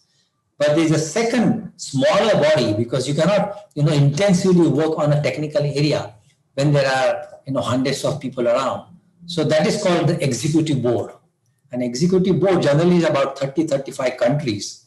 And these are not necessarily the health ministers, because health ministers are more often than not politicians, and they may not necessarily be technical experts. In some countries they do. But basically the executive board includes staff from the countries which are technically competent. And whatever the WHO Secretariat prepares, policy, strategies, guidelines, those are first vetted, screened by the executive board, read threadbare, and then presented to the assembly. And then when the assembly approves it, that becomes a global policy or global strategy.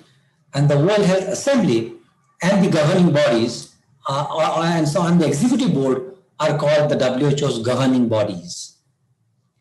Now, the WHO Secretariat in Geneva is headed by the Director General.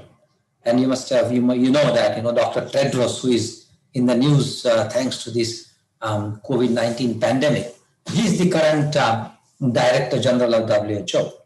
Now, there's a very interesting and a very democratic, aspect of WHO, is that WHO is probably the only United Nations organization whose Director General is elected, and where each country votes. Each country has one vote. And it doesn't matter because it's a big country or a small country, a rich or poor, and they're all equal. And each country has one vote. And so this election is undertaken by a secret ballot on a certain day. Well, if there is no big competition, then it can be done by a voice vote. But I think last time, for the first time, they did it by secret ballot, and the race was very tight, which was won by Dr. Tedros.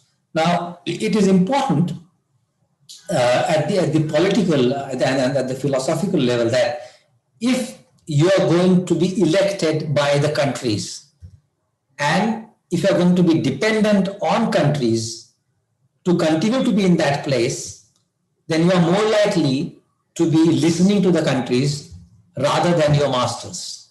Isn't that so? Because this is in contrast with, for example, who appoints the head of the World Bank? It is often appointed by the United States. Or the IMF generally comes from Europe. Or, for instance, most of the UN organizations, like the ILO. Now, ILO, the International Labour Organization, is also, like WHO, is a big organization. They have a governing body, and their governing body selects and appoints the Director General. So this is in contrast, and which is a good thing about WHO, that the DG is elected by.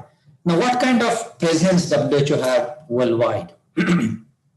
So as I said, there are 194 countries which are member states, but only, I think, 150 countries have WHO offices.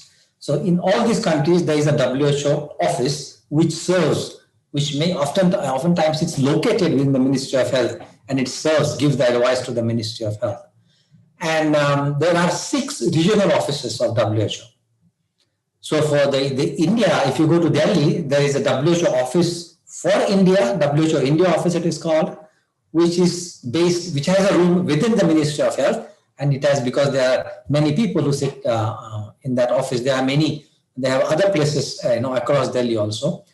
But Delhi also has a regional office, which is called Southeast Asia Regional Office, and which covers 11 countries, I think, in the Southeast Asian region, like Bangladesh, Nepal, Indonesia, Thailand, etc. So there are 6 regional offices. This is called Southeast Asia, where India is. There's a Western Pacific, the second for Asia, where China, for example, is included. It also includes Japan, Australia, New Zealand, Philippines, Cambodia. So these are 2 offices for Asia. There is an African office for WHO. There is an office for Americas, which is based in Washington. There is an office in Cairo, which is the Eastern Mediterranean region, the Gulf countries. So there are 6 regional offices. And they also played it politically. For example, India and Pakistan, they refused to be in the one grouping. So Pakistan, although it's a part of Southeast Asia, is under the Eastern Mediterranean region with the Gulf countries. Or for that matter, Israel and Israel, although is a part of the Eastern Mediterranean region, it has many kind of enemies there. So it's a part of Europe. So, it minimizes conflict, which could otherwise start from the word go. So, so these are the regional offices. And interestingly, just as the Director General of WHO is elected by the member states, the regional offices are headed by regional directors. And these regional directors are elected by the member states under that region. So the 11 countries under the Southeast Asia region will elect by voting the regional director for Southeast Asia. Now, this is both good and bad, because the regional director is not appointed by the Director General, but it's voted in by the countries. It's reasonable that the regional director is likely to listen more to countries than to the Director General. And there always come times when there are some global policies which the WHO global office expects should be accepted by the whole world. But because of some of the vested interests of the countries, because you include pressures from countries also, there is a possibility that the regional director may go, his or her own independent way and not necessarily follow. So, these are the balances to be kept. But overall, it's a very democratic setup, and that way, it's a very nice organization. So, function-wise, basically, the WHO headquarters develops global policies, as I said. Now, remember that the policies that WHO develops at the global level, they have to be very broad and broad enough to, to be acceptable to countries and regions of a very diverse variety. So these are very broad, and the expectation is that the country should never adopt, or the region should never adopt, but adapt the global level policies to their settings. So if the global TB policy is developed, then we expect that the African regional office adapts it to the country setting, giving more focus, for instance, on HIV, which is a huge problem in the African countries. Or similarly, the Western Pacific or the American and the European region, for example, where there is a lot of MDR TB, need to adapt these policies. So the function of the global office in headquarters, and remember, when we say that the global policies are developed at the headquarters level in Geneva, I mean, that's what I was supposed to be responsible for. These are never developed people sitting in Geneva. I mean, there are consultations. I mean, it takes a couple of years to develop a sound evidence-based policy. And the consultations begin right from the grassroots at the country level. We seek input from countries, from regions, and from different kind of stakeholders, as I said, from NGOs. And when the draft policies are developed, they're also put on the web these days for public consultation. So it takes a lot of time to develop these policies. And again, these are vetted by the executive board, and they are approved by consensus always by the World Health Assembly, because if there is no consensus, many times there are delays. If countries oppose a certain things, and it does happen, countries get stuck on a few words or one sentence. But that kind of negotiations go on, and it is only when the final product comes in, it has received input from all the levels, and the language is acceptable to most, if not all, the countries. And even such policies, the expectation is that these are adapted at the regional level and suitably implemented at the country level. So that's about the mandate part of it. Then comes the money. So how much money WHO spends, how much money does it need? So this is again information in public domain. This is not anything secret about it. So for the WHO generally prepares budget for 2 years. It's called biennium budget. And WHO's budget for this biennium, I think, is $5.5 billion. That is for 2 years. So 1 year is about $2.75 billion. Now, just to give a sense of comparison, the budget of the health section of the Bill and Melinda Gates Foundation is about $4.4 billion, which is double than that of WHO. For the entire, when I say WHO, it's not just Geneva, it's the whole, across the world. Or, for example, the CDC in the United States, the Centers for Disease Control, which is the public health agency of the United States, their annual budget is about $5 billion, which is almost double that of WHO. Or again, if you want to comparison beyond health, a stealth fighter bomber with an early warning system, what they call AVAX, costs $1 billion. Just one fighter bomber. So all the WHO's budget for a year is $2.5 billion. Now, until recently, WHO could not. So where does this money come from? So basically, WHO essentially is an organization of the governments. It is intergovernmental or multi-governmental organization. And it is the governments, the member states, which give money to WHO for their functioning. But unfortunately, that's a very small amount, because for each country is been given, there's a formula which is based on the wealth of a country and the population of a country. And each country is expected to contribute. And even that, countries we know don't pay on time, there are a lot of arrears. And the contribution, which is supposed to run the entire WHO all the time, is sufficient, or it meets only the 20% needs of the 20% budget of WHO. And for the remaining 80%, WHO has to, scout around for money. And that money generally comes from rich countries. And the top 3 donors that I know of, again, it's information in public domain. The top donor, when I say donor, this is over and above their own assets contribution. I think the United States pays about 15% of WHO, and that's what the President Trump, I think, has stopped, has said that he will stop. I think, and the President-elect has already said that we are going to, resume that. So, so number one donor is the United States. Donor number two is a private Bill and Melinda Gates Foundation. And I think the number three donor is United Kingdom. So these three donors alone contribute to something like 25% of WHO's budget. Now, until now, and unlike some other organizations like UNICEF, for instance, WHO by its constitution was not allowed to raise, private money from philanthropists, from industrialists. I think this Director General for the first time has now set up a WHO foundation.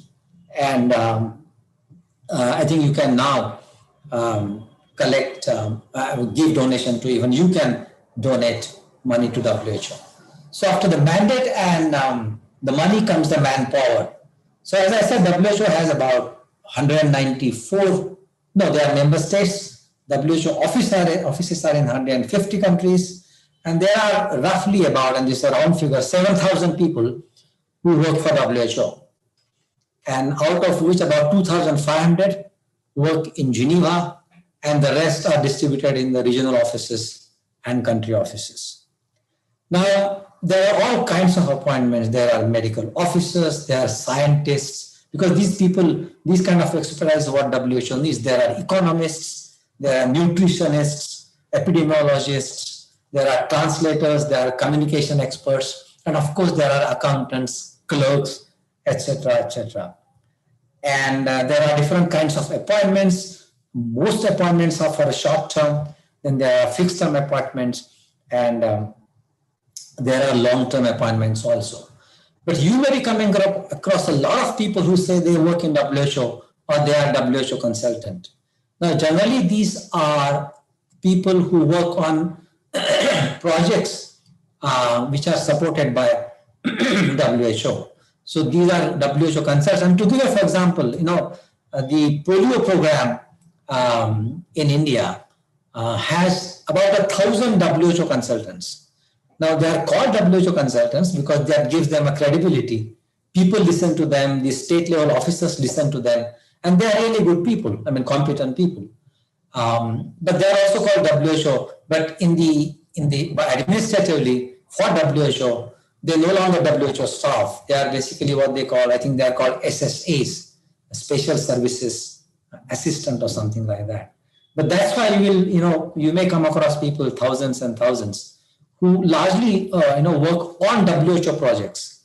But I must also tell you that often the question comes, is WHO a funding agency? Does WHO give money for doing work? Generally, no, because WHO falls short of money for its own work. But for developing evidence, for generating evidence for development of any global policies, if there is any research work is required, that research work can be supported by WHO.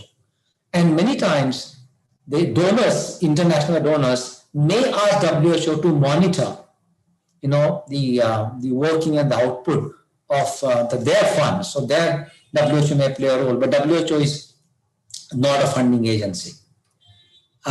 So mandate, money, manpower, then the material. I think the greatest strength of WHO is what it produces, the material that it produces, policies, strategies, guidelines, tools. There are, there is something called rapid advice. There are information notes. There are short briefs. So there are all kinds of needs that countries express. And, but this is what WHO strength, because it is the quality and the utility of the material that gives WHO the credibility and the acceptance. Because in the absence of WHO, it could be anarchy, because each country or each research institution coming up with their own recommendations. And the most important ones are the technical guidelines or the technical strategies. Like, for example, for which I was personally responsible, is the global TB strategies. I joined in 99, and when there was, I think many of you may have heard, there was something called DOT strategy. And then there was a stop TB strategy, which covered the period 2006 to 2015. And then after that, what we currently have, which is also a part of sustainable development goals, is called the NTB strategy. And as I just told you, the whole process of developing the NTB strategy, for which I was responsible, took about 2 years, because that requires coordinating input not just from within WHO, which has experts on the different aspects of tuberculosis, like for example the MDR TB, the community-based TB care, TB, the HIV-associated tuberculosis, or latent tuberculosis, and all those kinds of inputs are first required. And plus we take input from country offices, regional offices, NGOs, etc. And the most active inputs come from the country missions. In Geneva, most countries have permanent missions, and these permanent missions have a health attaché. And these health attachés are the ones who interact with the WHO technical departments when they design global policies. And as I said, these are also widely distributed for public consultation. And when there's all these inputs go in, you come up with a strategy. And this is strategy. Then there are technical guidelines like treatment of tuberculosis. What kind of regimens to be used? How do you treat MDR TB? Or for now, how do you treat these COVID-19 cases? Now, this is an emergency situation, so different rules apply. But for treatment guidelines or diagnostic guidelines, there is what is called a guidelines development group. So unlike the common misperception that WHO probably picks up the experts who are known or who publicize themselves, who market themselves, they all sit in Geneva and develop some kind of guideline. No, there is a very detailed, there's a department for this, there's a unit which is responsible for development of guidelines, and there is a method, and this unit has experts, statisticians and methodologists and all that. And these are independent ones. They are not any subject experts. So for example, if I have to develop guidelines, I have to collect all the evidence, I have to vet the evidence, I have to give marks for that evidence, then I have to get expert inputs. So you can read this on the WHO website. So this is how the WHO material is developed, and that is the greatest strength and the necessity of WHO. And most of the material, the important material, is translated in the 6 United Nations languages, which are English, French, Spanish, Russian, Arabic, and Chinese, most of the policy document. And the last one, I think I already exceeded my time, I'm sorry about that, is measurement. Whatever WHO does, how does it monitor? And there also there is an elaborate system. Every year WHO comes up with a World Health Report, which gives statistics from all the countries. Now, of course, yes, please. Time is running. Be short. Yes, so this is so there is an elaborate system of monitoring, including, for instance, so I'll just give you one example of tuberculosis, where this is the only disease for which not only that every case which is notified in the country is notified globally, but the treatment outcome, whether it's cured or failed or developed drug resistance, is also reported at the global level, and that statistics is made available. So I think that's enough of information for today, and that's not, I believe, very commonly known. So in sum, I think WHO is a wonderful institution. I must say that I really enjoyed every day I spent in WHO. Of course, no institution is without problems, and there are plenty of flaws in WHO, in the UN system. But until you come up with a better alternative, and there are many bright minds among you, there may be many thinkers, that if you can come up with a system, or internationally acceptable system, like United Nations and WHO, I think until then we will have to continue to work with, accept and improve on the WHO that we have. Thank you very much. Mukund, thank you for detailed description of WHO. If you remember, I was junior to you. I was in surgery. You were in med. 40 years back, VM Medical College. So I have a question for you. Harshvardhan joining WHO. Is it going to help India anyway? Say it again. Dr. Harshvardhan has joined WHO. Is it going to help India? Yeah, that is again, as I said, that is wrong information. I gave you that, the governing body, there is a World Health Assembly and there is an executive board.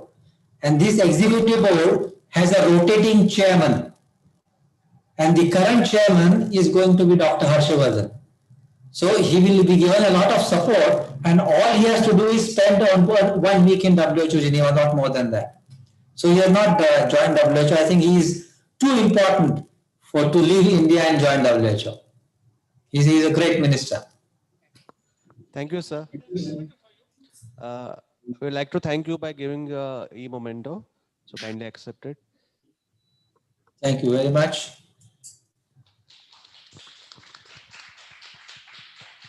Thank you. Thank you.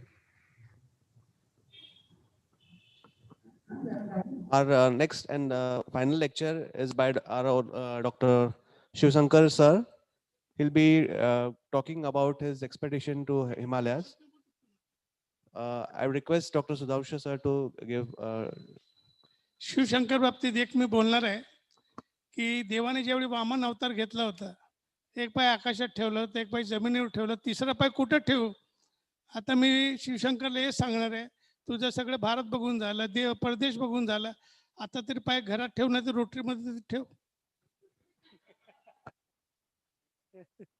Yeah.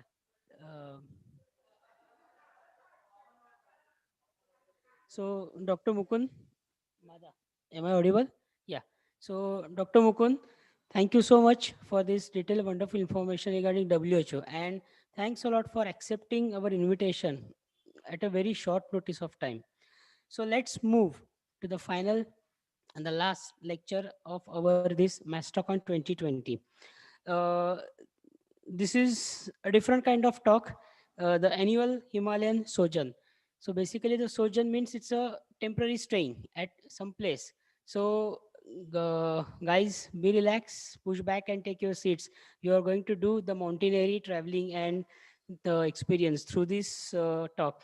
And I would like to take this privilege to introduce the multifaceted personality who made our Solapur a very proud, and none other than Dr. B. Shivshankar. We called him here Shiva sir. So to begin with, he has done his MBBS from Karnataka Medical College, Hubli, MS Ortho from Dr. VM Medical College, Solapur. Popularized interlocking nailing across India by the way of workshops from Assam in east to Gujarat in west, Chandigarh in north to Coimbatore in south. Conducted over 500 live demonstration workshops. He has given 7 orations and over 700 podium presentations. Done over 700 free polio and other deformity surgeries under Rotary International at Uganda, Tanzania, Ethiopia, Nigeria, etc. in his 12 visits from 1998 to 2018. So not only academician, but of a true serving to the humanity. So he's working since 1993 as a consultant orthopedic surgeon and traumatologist, IR Orthopedic Center, Solapur. Past president, NELS 2008-9, National Association of Interlocking Surgeons. He was a past president of Maharashtra Orthopedic Association. He is a president-elect of Indian Orthopedic Association 2020. So, guys, I would like to invite Dr. Shivshankar sir on the dais to give his phenomenal talk on the annual Himalayan sojourn. And after that, we'll be ending the session with the valedictory function. So please be with us for even after this lecture for next 15 minutes to cheer the real hands and the brains who worked many days, day and night to execute this first ever virtual MASTACON 2020 in the history of Indian Medical Association. So please be with us after this talk. Thank you so much.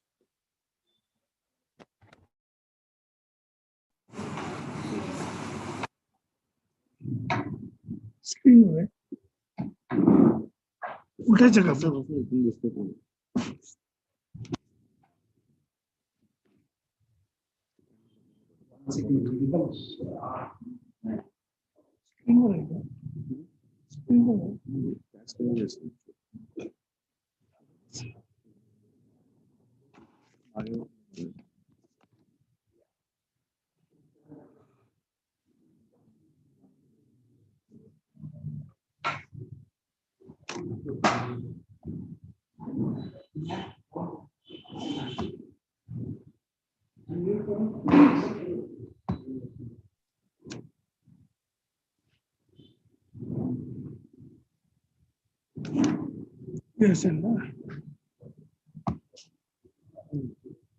is it?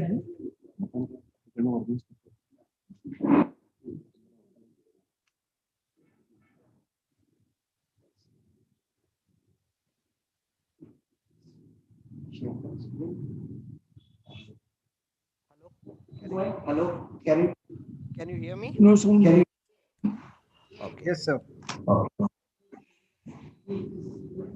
Share screen. It's already shared? It's already shared? No. Okay. आवाज येत नाही. Audio mute करा आपल्या स्पीकरचा. Now can you see my screen? No. Okay. Sir, if they can zoom the camera towards you. Respected Chairperson, Dr. Ramesh Agarwal, Dr. Nihar Brute, President of IMA, Dr. Harish Raicho, and my friends, few of the friends sitting in this hall today, and all the people watching virtually from across the globe. I'll be sharing with you today some of my very high and extremely high trekking expeditions to Himalaya. Just to give an idea, friends, Mahabaleshwar in Maharashtra is at an altitude of 4,700 feet. Kalsubai, the highest peak in Maharashtra, is at 5,400 feet. Kodaikanal is at 6,700 feet, 7,000 feet, and Ooty is at 7,250 feet height. The highest peak in South India is Annamudi in Kerala, that is at 8,842 feet.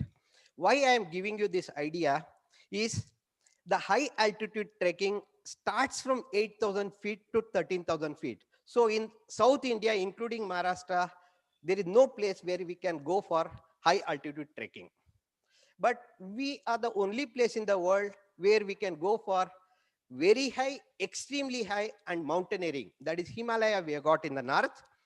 The very high altitude trekking is between 13,000 to 18,000 feet. And majority of our treks have been in this altitude. This is a recent picture. Just a month back, we were in Kedarkanta in Uttarakhand.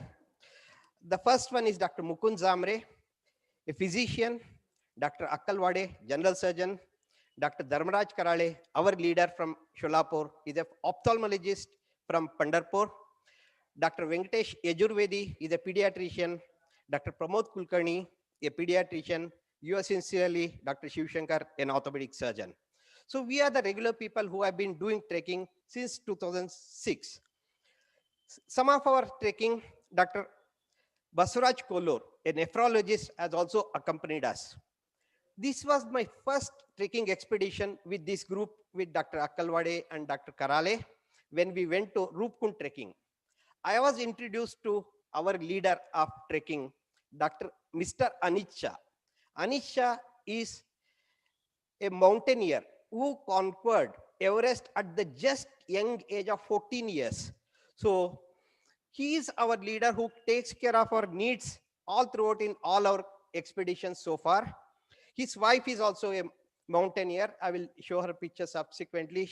Tusi, she was with us in Kedarkanta, and she has summited Everest, Annapurna, as well as the only lady in the world to summit Talaidar summit in Uttarakhand. So we have such people to take care of our trekking needs. So that is, it's a 5-star trekking what we do. But the real ground, we have to do everything. Walking cannot be done by on behalf of me to somebody else. We have to do all the things ourselves. This is my first expedition to Mount Shitidhar. This is 18,300 feet height we submitted. Then Kailas Mansarovar Yatra, we went to see Om Parvat and Chota Kailas. That is at 16,200 feet we submitted. In 2015, we went to Lahul and Spiti Valley, and we went to Chandratal Lake.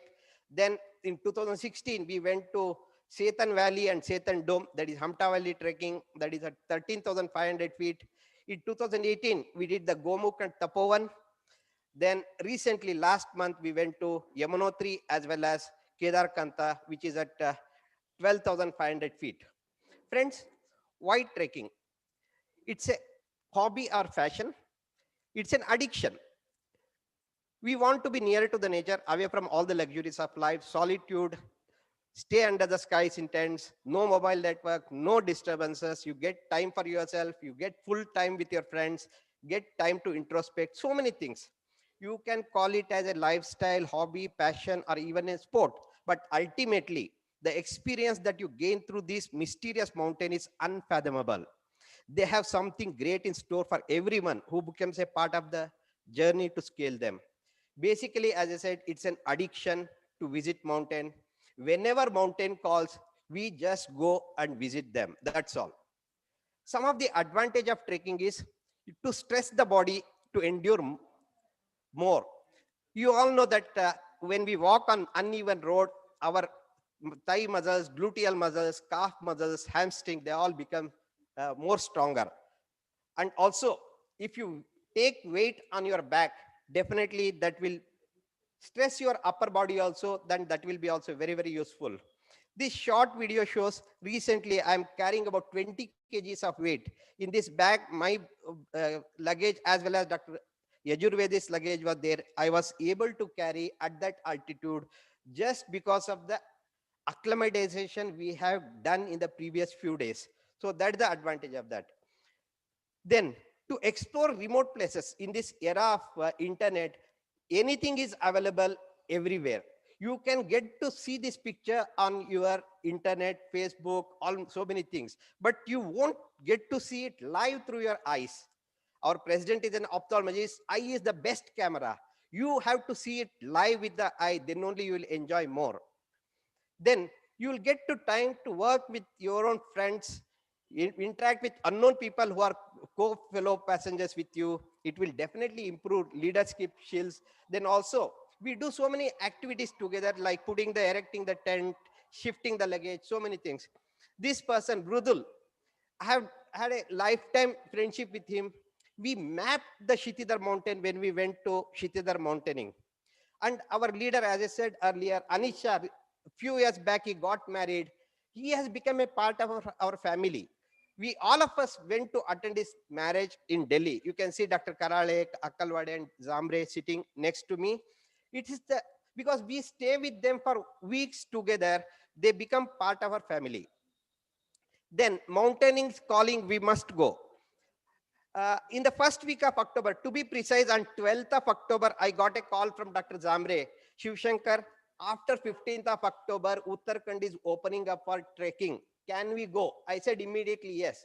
Initial date was fixed for 17th, just 5 days after the call. But because of the bookings, we finally went on 22nd of October. But this is what is called as mountain calling. So when you are in the mountains, all your problems seem to be somehow very, very small. Your life slows down a bit. You get to get more time to think, and you are wary of everything. Means you do everything differently. You eat little differently. You sleep differently. You sleep early, get up early. So many things which you normally don't do here, you can do them. When you spend some time with them, you get the urge to go back. That is what is called as mountain calling. Your body becomes more resilient. See, these are some of the moraines we have crossed. These are some of the ice cold waters we have crossed. These are some of the paths we have trekked. We had to be very resilient to be able to cross this. So trekking is anything but easy. Long ascents, waking up unruly hours, beating cold, not listening to your body, controlling your mind can be the most exhausting and hardest thing to do. They cannot be just described in few words. So as I said earlier, the trekking is not on a very easy road. Some of the time, though there are easy roads are there, they're all blocked. you have to take not a regularly walked road, and some of them are very, very difficult to walk. As you can see, it is very difficult. You have to balance yourself.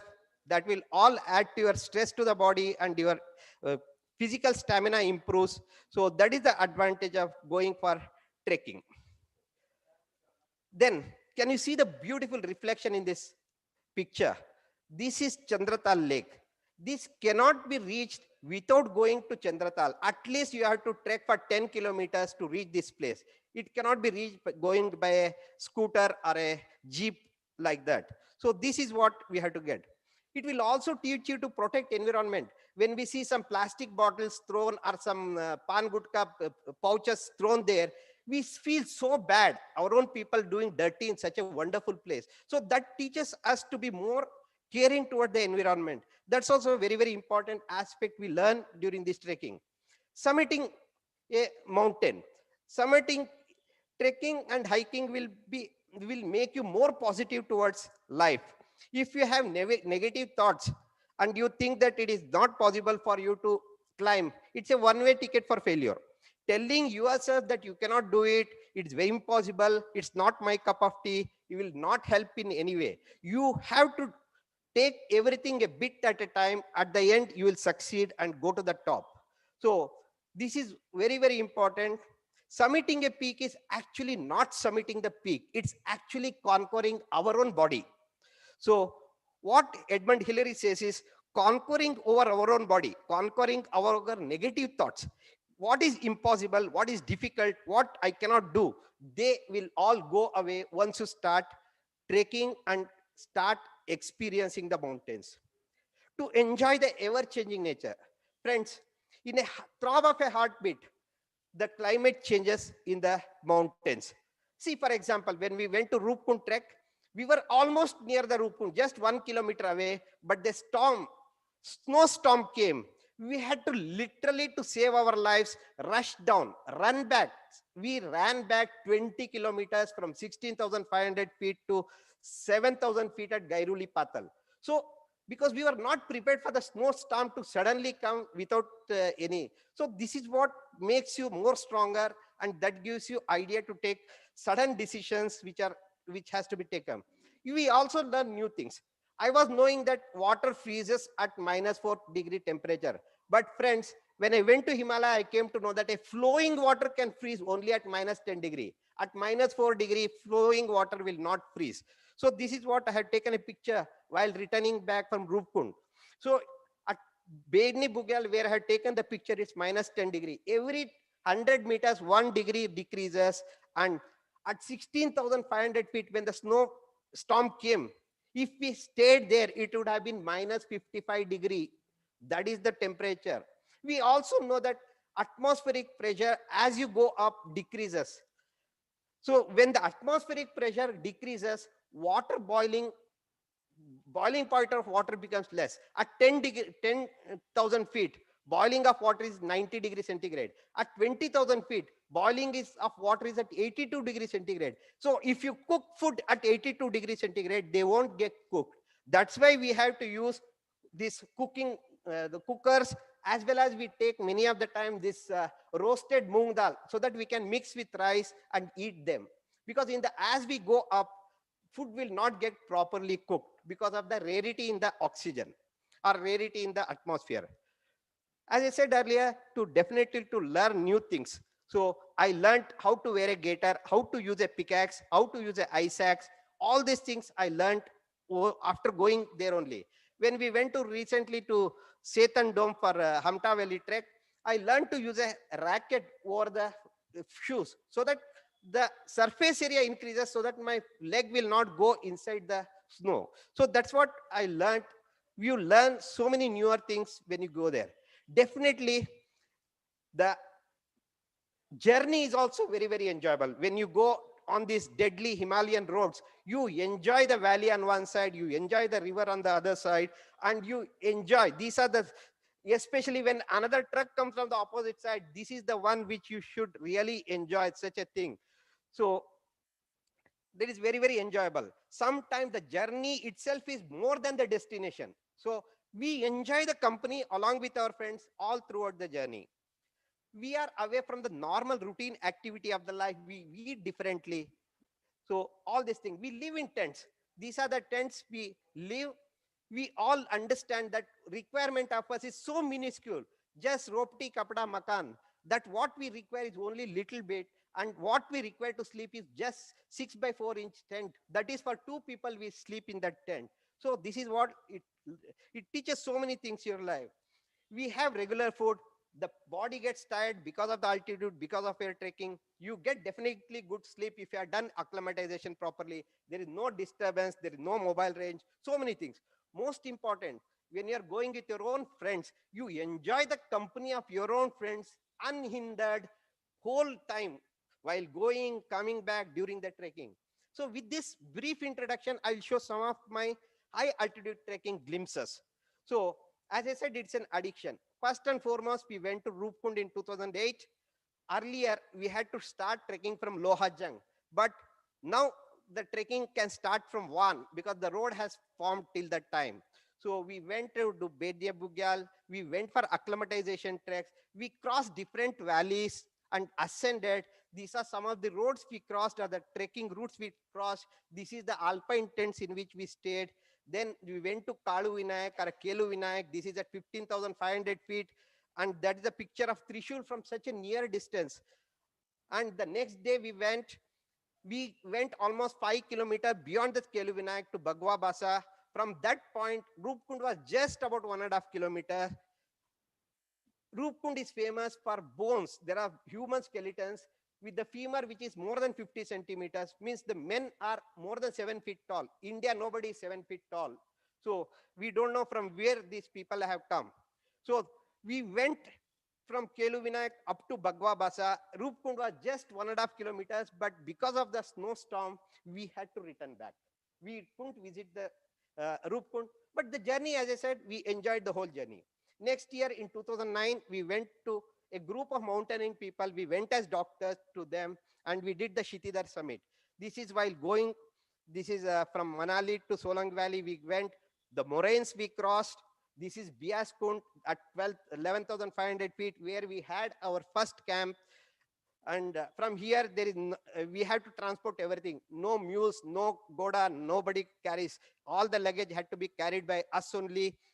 Once the sun goes down, it is so cold, chill. So we have to be around the fire all throughout the night. We went for acclimatization treks to the next level. We erected the camp one. Every day we were carrying some luggage there. Last day we carried all the luggage. We erected the tents and started staying there. Similarly, from camp one, we started acclimatization treks and we did the erection of the summit camp. So from summit camp, we again did the acclimatization, and finally we did the ascent. This summit camp was at 15,000 feet height on a snow. You can see that we were staying for 3 days on that. So last day, this is daytime used to be -10 to -5 to -10 degree, and night, I don't know, -15 to 25, but if the chill factor due to wind is there, that much more. On the last day, when I was ascending to the top, at 3 we got up, then got ready with the gaiters, crampons. Then this is me on the yellow color. This is somebody has taken a picture from distance. As you can see, we are like ants, and there was a steep climb. It was very, very steep climb. Our guides had put a rope there. We could catch hold of the rope. But because of the altitude climbing, that was very, very difficult. You can see the slope on which I'm sitting. Very, very steep. So even while going to the top, I went inside the ice. There was a crevice, and almost till here, I was covered with ice. When I was wriggling to get out, I was going more down. What our guide did was, first thing they did was they tied a rope around my chest. They said that even if you go down, we'll pull out. Then they, with the help of the rope, they could pull me out. But in spite of this, I like to go to Himalaya again and again. This what teaches you. You are nothing in front of the nature. This is at the summit, 18,300 feet. We were planning to go to Ladakh, which is at 18,600 feet, but the snow was very, very soft. It was very difficult to walk. So from Shitidhar only, we came back. Literally, we slided back on the snow because it was all burshi, means it was all fluffy because the heat, sun rays, the ice had molten, it had become very, very soft. This is the whole group from Cholapur, which went and did this trekking and came back. Next year, in 2010, we went to Chamser Kangri. This is the highest we have reached in my life. This is Changla Pass at 18,000 feet. Then these are some of the beautiful pictures when we went. This is in the peak of summer. We go in August month, we had gone. Then Kardungla Pass, many of us have gone through the Rotary trip few years back when Bandari was the president. Then these are some of the roads. Down you can see some of the roads. We went by jeep. Our camp was at the Sao Morari Lake. Sao in the local language is water. Then these are beautiful lakes. You cannot imagine them sitting here. Even the nights are very, very so beautiful. Reflections are so beautiful. Our summit camp was at 17,600 feet, friends. Such a high altitude we had to stay. From there we had to walk. What you see behind is the Chamser Kangri peak. This is where the Chamser Kangri we were trying to go. This is at 21,725 feet. We went up to 19,500 feet, but then by that time, because we were in a group of other mountaineers, they were all young people. They went early and came back. So we did not venture to go to the top and come back. We were happy to go up to 90,500 feet and come back. Without oxygen, we have reached 19,500 feet. So while we were coming back, there was an accident near this Rotang Pass. We literally spent 1.5 days, 36 hours just in our jeep. Luckily, you can see that other side of the road they have kept free, which doesn't happen in Maharashtra. Somebody will come, overtake and come. Okay. In 2010, 12, I went to 11. I went to Mansarovar. That I will show at the end because that is one of the beautiful pictures you will see. That I'm keeping it for the last. 2012, we went to Adi Kailash and Om Parvat, which are en route to Kailash Mansarovar in India. We packed our ration at Nainital. Only myself and Dr. Karale were there because other people couldn't join that time. So we got some company from the local Nainital and Dehradun people, relatives of Anish joining us. Though we had applied for our permit online, but when we went to the Taluka office, there was no computer also in that. We had to apply again and get the permission. Our plan was from Darchula to go up to Mangtinala by jeep. From there to start trekking. But unfortunately, because of the landslide, the road was closed. So we could only go up to Narayan Ashram. Because of this, we had to take a deviational trekking route, which was 45 kilometers extra, more than what we had planned. These are some of the places where, is there a sound coming? Okay. Okay. See, there are so many, because of the rain, the waterfalls and other things we crossed. We came to Narayan Ashram. Next day, we started the trekking. Some of the place we just beautiful mountains, serene atmosphere, clouds, everything. We went to one valley to another valley. From Narayan Ashram, we came down to Sinkola. From Sirka, we went again to Ramling Top, again came down to Simkola, and that's where we stayed. Whole day we covered 23 kilometers. Unfortunately, our luggage didn't come. Whatever I had in my backpack, with that I had to stay on that night. This is the hotel where we stayed. On the left, you can see the proprietor, Guman Singh Vanu. Then next day we had breakfast, and again we continued the trekking. Then we came to Gala. Gala, the roads are quite beautiful. You can see they're quite wide to walk and easy to walk. And when we came to Jipti, it was literally, we were over the clouds because all the valley was covered with cloud. And what you can see now on the right is the Kali River at Malpa. We had to literally step down. 4,444 steps are there. 3 kilometers, we were just taking step. So this is the place where Pratima Bedi, wife of Kabir Bedi, died in 1996 when the Kali River had the floods. We stayed with the border security force people. Next day, we had the breakfast with them. This is some of the pictures of the Kali River. You can see the fury of the Kali River. So this is the fury of the Kali River. I think the computer sound is not share the computer.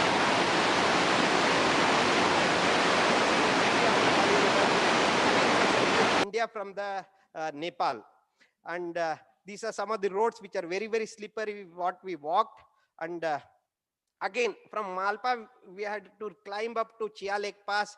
So the previous day we were at Jipti, this day we are at Malpa. Again next day we had to climb up to Chia Lake Pass, which is at 12,500 feet. This is again another valley of flower, and beautiful flowers were there, but we were there at the end of the season. Majority of the people in hotels were used to be only policemen or the army men. These are the sleeping bags we used to sleep at night, because the night used to be always very cold.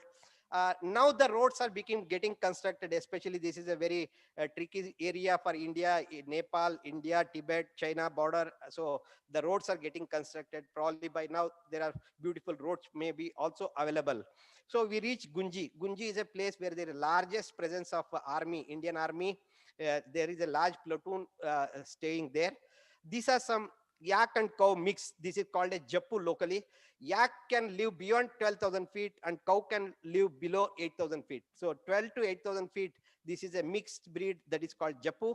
This is a selfie I have taken with a regular camera when the selfie term was also not even introduced. This is in 2012. Selfie word was introduced in 2014. So then we came to a place called Kuti. Kuti is at 12,500 feet height. Then beautiful house carvings of the wood on the doors and windows. Unfortunately, this Kshitij, he was a college student at that time. He is from Dehradun. He had mountain sickness. He couldn't sleep the whole night. And recently, when I went to Dehradun for our Kedarkantha trek, he made a point to meet me. While returning day also, he came and met me. This is the relation we get over the period, because we are staying with them together for so many days together. And next day we went to a place called Jolingkong. Jolingkong is a place from where we can see the Adi Kailash mountain. So this is the Adi Kailash mountain. Friends, the clouds were covering over Adi Kailash for the previous 45 days. That was the first day the local people said that it has opened up, and we were so lucky to see some of the beautiful pictures of the Adi Kailash mountain. This is one of the best picture I was able to take in the afternoon. In the evening, we went again for trekking. We went to the Parvati Tal and the local Adi Kailash temple, which has been constructed. We go, if we are staying at 16,000 feet, normally we go another 500 to 600 feet height just to get acclimatized. Again, I'm come back and sleep at 16,000. So we went to 16,200 feet to the base of Adi Kailash or the Gauri Kund. Then we went furthermore beyond. This is at 16,600 feet I have taken, but you can see that the same Adi Kailash looks different because the angle at which I have taken is different. So this is a better angle from a distance. It looks far better than what it was from down. So this is the highest altitude I attained during that time of trekking. We returned back. Since one person had already gone back early, we had to cover 2 days distance in 1 day. So instead of breaking our journey at gradually decided to come back to Hindi directly. And I want to show a person. This person walking behind me is having a Jaipur foot on his right leg. He had an amputation. We had a very bad crash injury. He came to Sholapur because we knew this surgery was done in Sholapur. But he was very happy because this was his first major trek after the amputation, and he accompanied us. He was so happy again back in the mountains. So on the last day we covered almost 33 kilometers, and we have to keep sipping the water continuously because outside it is cold. We don't feel thirsty. Body becomes dehydrated. The only way to know that the body is dehydrated is when you go for peeing, see that the color is like water. If it is yellow or highly colored, means you are dehydrated. That's the only sign. So always get properly hydrated. We met the commander of the army in that area. He invited us for the next day breakfast. So we had breakfast with him. Then we went to Kalapani. Kalapani is the place where the Kali River starts. As I said earlier, Kali River is the separation between Nepal on one side and India on the other side. Then from Kalapani, we went to Nabidang. Nabidang is the last place between India and China. 4 kilometers from Nabidang is the China border. And from Nabidang, we can see the Om Parvat. Again, when we went to see the Om Parvat, there was a lot of cloud. Fortunately, it started raining over the clouds and it became so clear within about 10 minutes time. If there is a snow, you can see that the Om can be seen in such better fashion. But definitely, we were lucky to see both Om Parvat and Om Parvat as well as Chota Kailas in full glory when we went during that time. Then we returned back. Then we came back to Malpa. Malpa is at 9,000 feet, 7,200 feet height. We saw a pit viper in our shoe. This is in one of our shoes. And normally snakes don't live beyond 4 to 5,000 feet because they are hot-blooded animals. So unfortunately, we saw that. That's why I'm showing this picture here. Then whatever the steps we had come down, we had to climb back again. It was all raining everywhere. Some of the beautiful picture, beautiful falls. It's too much to show. Again, whatever we had gone down, we are climbing now. Again, came back to Jipti. Jipti is at around 9,500 feet height. While going, because the road was closed, we had gone to Narayan Ashram and we had walked it. But while coming, we decided that we'll come to Mangtinala and take a chance. But our luggage went to Narayan Ashram. That was one, because the Goda or the horses were from Narayan Ashram. When we came to Mangtinala, you can see that the roads were all, because of the landslide. This is after clearing. Almost 15 days had happened before the thing. So literally, it was very, very difficult to walk. These are some of the people who came in contact with me at that time, either various hotels or various places. Luckily, we got last 30 kilometers, we got a hike in an army bus. And that bus was going at just 2 kilometers speed, because you can see the road on the left side, so slushy, and Kali River on the other side. It was very difficult for the driver to go. The water was flowing on the road, and it rained so heavily on that day. Tal, Munchiari, Tanakpur, sab rasta band. बादल फटने से अब तक 53 का मौत. उत्तराखंड में कुदरत का कहर जारी. We were lucky to get back to Darchula. Our luggage could not come back. So we stayed there for 3 days. Our luggage could not come back. I had to go for a conference to Udaipur. So I came to Delhi, went to Udaipur. While coming back again, I went to Delhi, collected my luggage and came back to Sholapur. Then in 2015, we went to Sangla, Spiti Valley. And this is at Rohtang Pass when there is no ice. In the summer, when the ice starts melting, all the water starts flowing on the road. Very, very difficult to move in this very bad terrain. And you can see that this is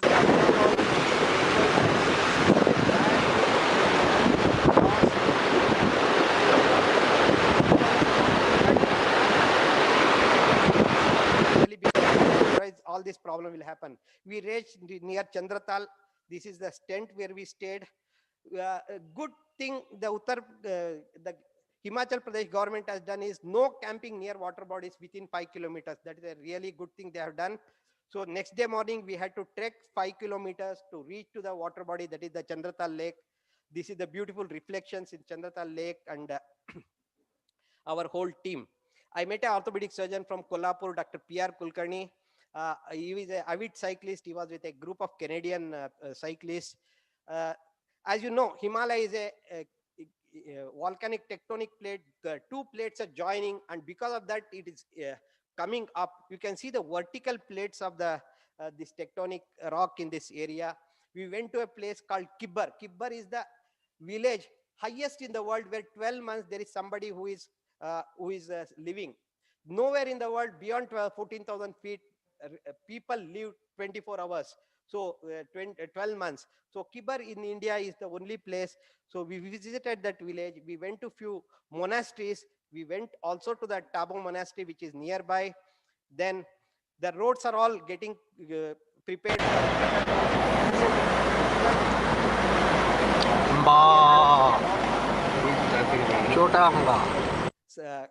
Then we came to Nako. Nako is the village, which is one of the most beautiful image, which is depicted in Incredible India. This is the place where the shooting of Incredible India has happened. Then next day we came to Samdo. We all came along the Spiti River and we came to Samdo. Samdo is the place where Spiti River joins the Sutlej River. Friends, Sutlej starts in Mansarovar. So one of the river which starts in Mansarovar is Sutlej. You can see that China is just behind the Sutlej. Just 4 kilometers from Samdo is Sutlej. So actually, Mansarovar trip can be done from Samdo, but unfortunately government has not given permission. So we had to do either from Darchula or from Natula or from Kathmandu. So this is at, we also visited some of the beautiful places like Chitkul. Chitkul is again the last village in India on the China border in the Baspa Valley. So this is one of the temple there. Then next year we went to trekking to Hamta Valley. Again, the same group, and we practiced the trekking in Manali. Then we practiced to use the racket over our shoes. Then we enjoyed the real snow. This is one of the best, almost morning 4 o'clock to evening 4 o'clock. It was snowing continuously. We were all restricted to our rooms only. Even then, we went in between to enjoy the snow outside. In the evening, after the snow became less, we went for again some walking. We enjoyed the live snow and this is one of the beautiful picture when the snow is on the leaves of the snow. Then on a fresh snow, we could walk. And this is one of the beautiful pictures which we have been carrying the memories for the lifetime. We next day we went for Chetan Dome summiting. Our practice of using the shoes all helped us, and we successfully submitted. Then 2018, we completed the Gomukh and Tapovan trek. Recently, we did the Kedar Kanta trekking in October, and the Kedar Kanta is again 9-kilometer trek, but 2 kilometers gain in altitude, which is equivalent to 3 Eiffel Towers we were submitting. From Kedar Kanta top, we could see the whole Himalaya all around 360 degree. Beautiful pictures of the Himalaya, and these are some of the pictures just to be enjoyed. We also visited Yamunotri tribe. Lastly, I will come back to my Mansarovar Yatra in 2010. We came to Kathmandu. Once we are on the other side of the Tibet, once we crossed Nepal, we reached Nalam. Nalam is at 12,500 feet. Kathmandu is at 3,000 feet. We stayed there for 2 days, got acclimatized. Then we had a convoy of 34 vehicles, and every vehicle had some problem or the other. We really enjoyed all the nature around that. Some of them are sand dunes. Now there are beautiful roads. When we went, there are no roads. Whatever the road the driver wants to take was the road. This is the Mansarovar, the highest sweet water body in the world. This is after taking dip. Just across the Mansarovar is the Kailash mountain. You can see the people giving their reverence after seeing that. We did all puja standing in the ice cold water of Mansarovar. Then at night, we were all doing bhajans of Shiva all throughout the night. Next day, we did the puja. And there is a saying, on new moon day or full moon day, gods come to take the dip in Kailash Mansarovar. So on the second day of the full moon, we were staying there. I could literally see stars suddenly starting moving, going inside and coming up. I have done this by animation because I could not capture the stars in my camera. So literally I could see many of the stars. Gradually they keep coming. At one altitude they come, they move fast as if they are going into the Mansarovar, taking a dip and comes out. So this is what I enjoyed. Next day we did the parikrama, which is about 82 kilometers. That was done in, of course, with the jeep. Then this is from Ashtapada. You can see the beautiful Kailash mountain. Why Kailash mountain is sacred for all the Hindus, even for Buddhists is very, very important. In front of all Shivlinga, you can see a Nandi. Similarly, you can see a small Nandi in front of Shivlinga. This is one reason why it is very, very important. Then you can see the Kailash from different angles, south, west, north, and east. When you see from south, that is from the Ashtapada, you can see that the Shiva has let his hair loose. The Jata has been let loose. This is what you can see in the Kailash mountain. This is one of the reasons. Then we start our parikrama from Yamadwara. Yamadwara means we already crossed Yama. Whatever we go, even if we die, it's in Swarga we are dying. That's why we start our parikrama from Yamadwar. When you see from the west, from Yamadwar, can you see there is third eye of Shiva? Anybody can see? I'll zoom now. You can see. There is third eye of Shiva. That also makes to think that this is Shiva, and this depicts the Shiva in a way, virtual way. Then we have to walk about 11 kilometers from Yamadwar to go to Derapuk, or the northern part.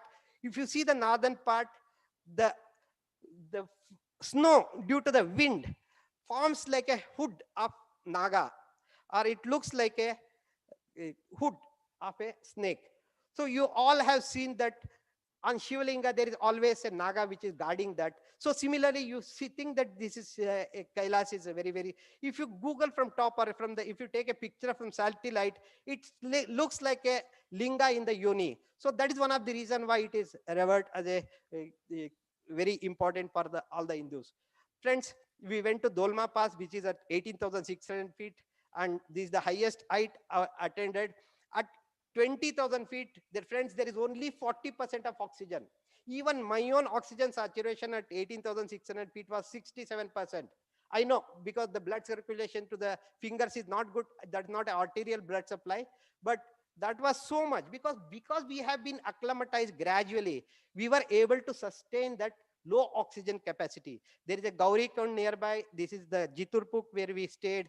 We completed the parikrama, and afterwards we had a bath, and we took the darshan of Pashupatinath at Kathmandu. With this, I conclude the last few video clips. You have to just enjoy. There is nothing in that. कनक समेश कैलासवास विश्वेश्वराय नमः कनक समेश कैलासवास विश्वेश्वराय नमः गौरी प्रियाय कालांतकाय ज्योतिर्मयाय नमः I'll go to the next video. त्रयाय गीत प्रियाय नमः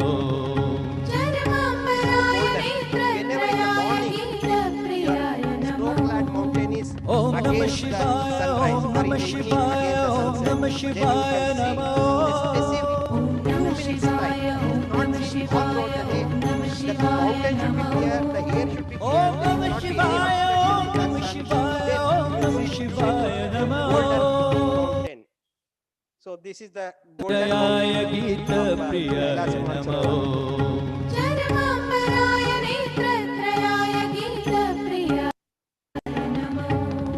Om Namah Shivaya, Om Namah Shivaya, Om Namah Shivaya, Namo.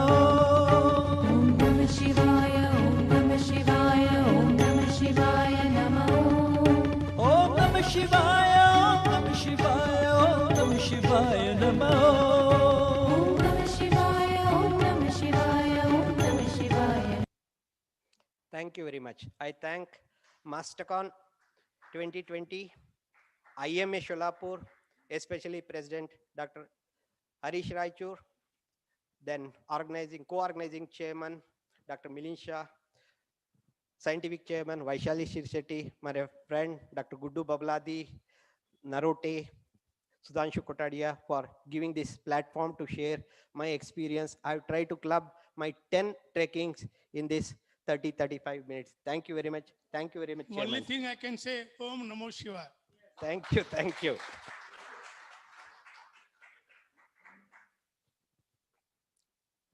Thank you for a very wonderful lecture. We would like to thank sir for his wonderful presentation by e-memento. Thank you. Thank you very much.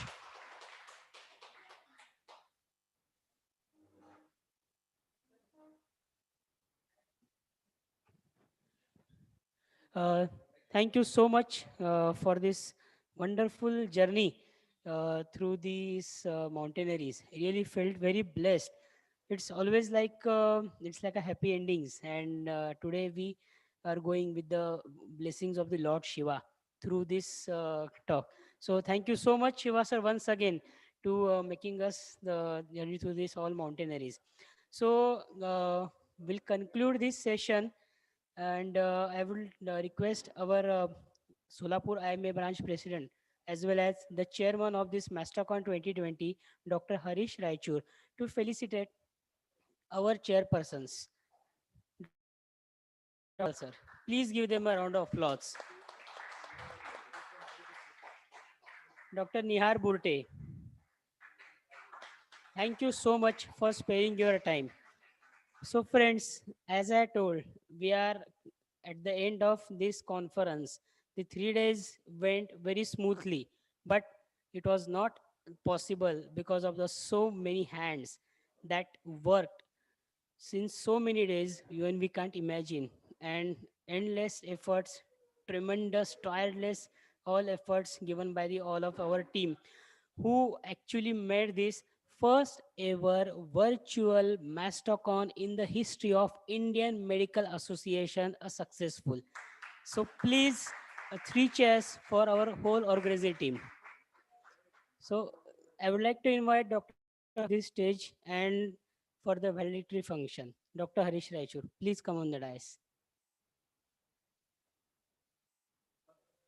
Sudhanshu, this is not my stage, this is our stage. Please come on stage.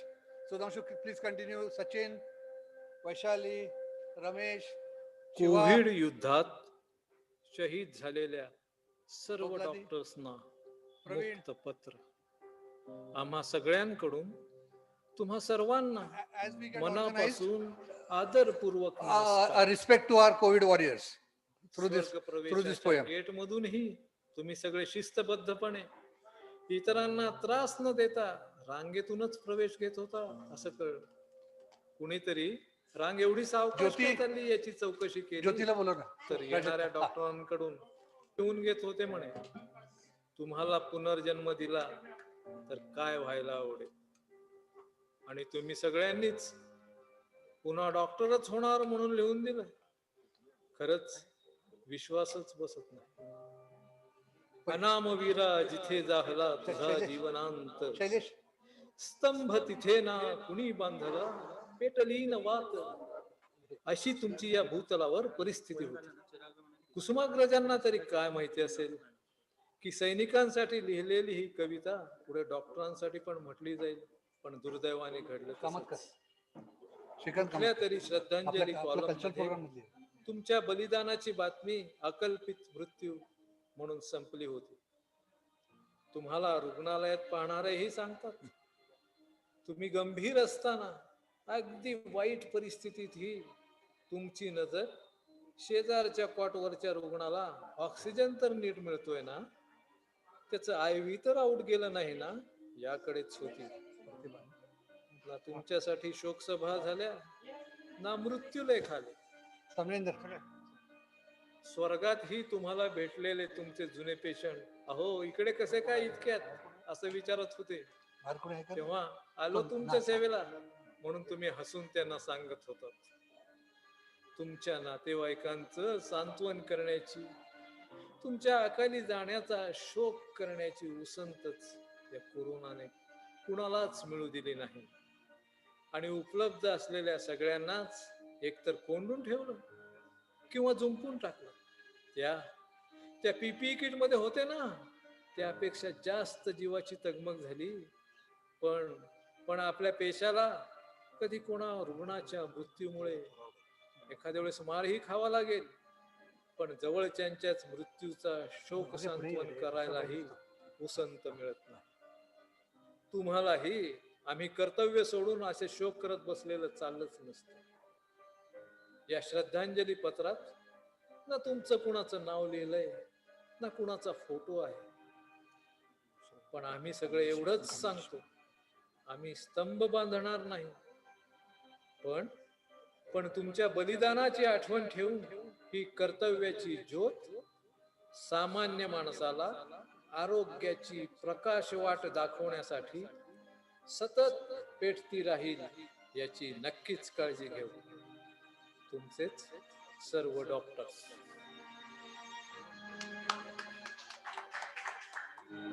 पत्रलेखन आणि अभिवाचन doctor Shrikant Kamatkar, Solapur.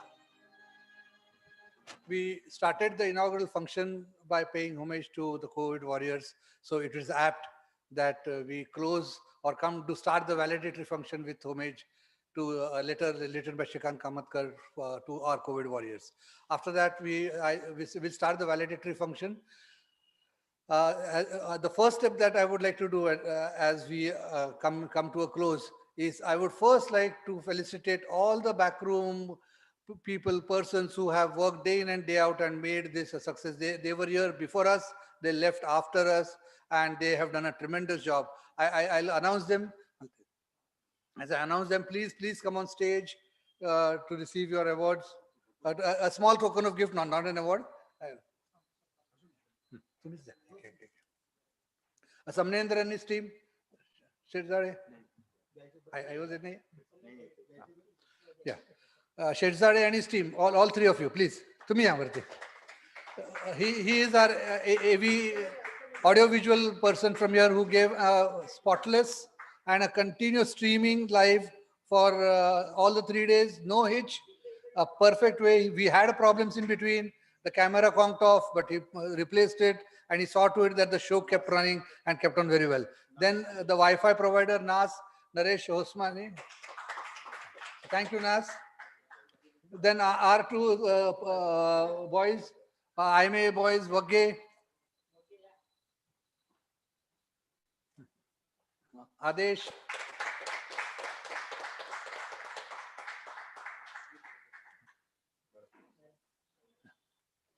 And from DigiShield, who have given us the digital platform and a tremendous digital platform. Everybody from day one till now has been telling me that where did you get this platform? There was no hitch. The picture clarity was good. It was very audible, very clear, and Shailesh representing DigiShield. So please come on stage.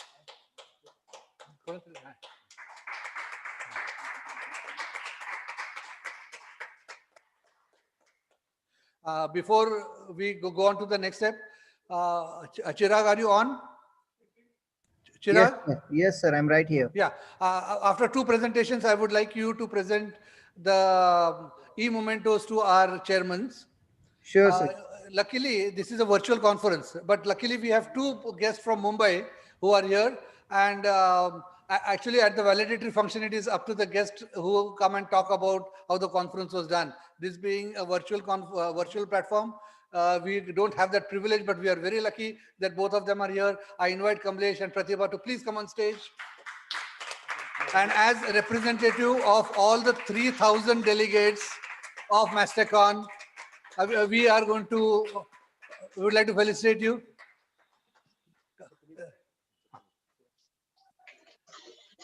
Kamlesh and Pratibha, please. Yeah. So you can consider this as a delegate and you are taking on behalf of 3,000 delegates. Yeah, ma'am, please come. Nice to have you at the right time.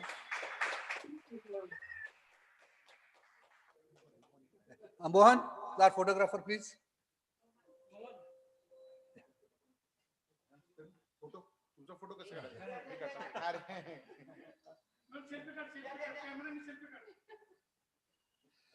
Chirag, after this presentation, you are online. Yes, sir. Thank you, Mohan.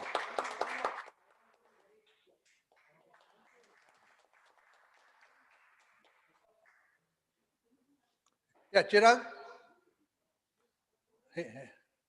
E-presentations, please.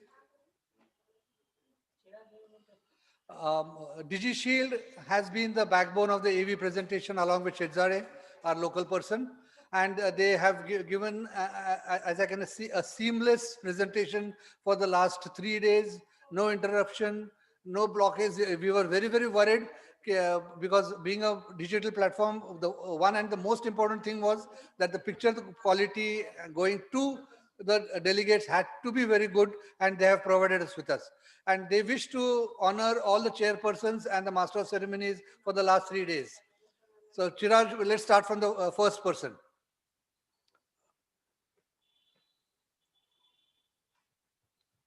Can you hear me, sir? Yeah, we can. Yeah, are you able to see the screen, sir? No, not your screen as yet. Yeah. Just a moment. Right.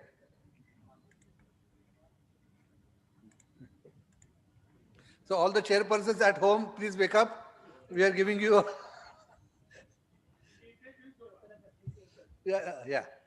a e-memento coming up. Can you see it, sir?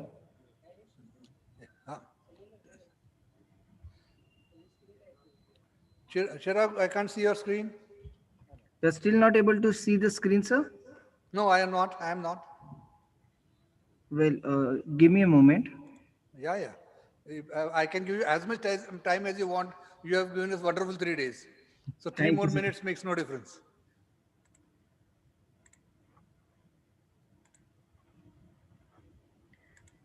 Now can you see my screen, sir? Now.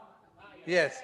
So the first is Vaishali Shetty, Ramesh Agarwal was the chairman for today, and a right start because he is the senior most IMA member to be here. So great to start with Ramesh Agarwal. Next, please.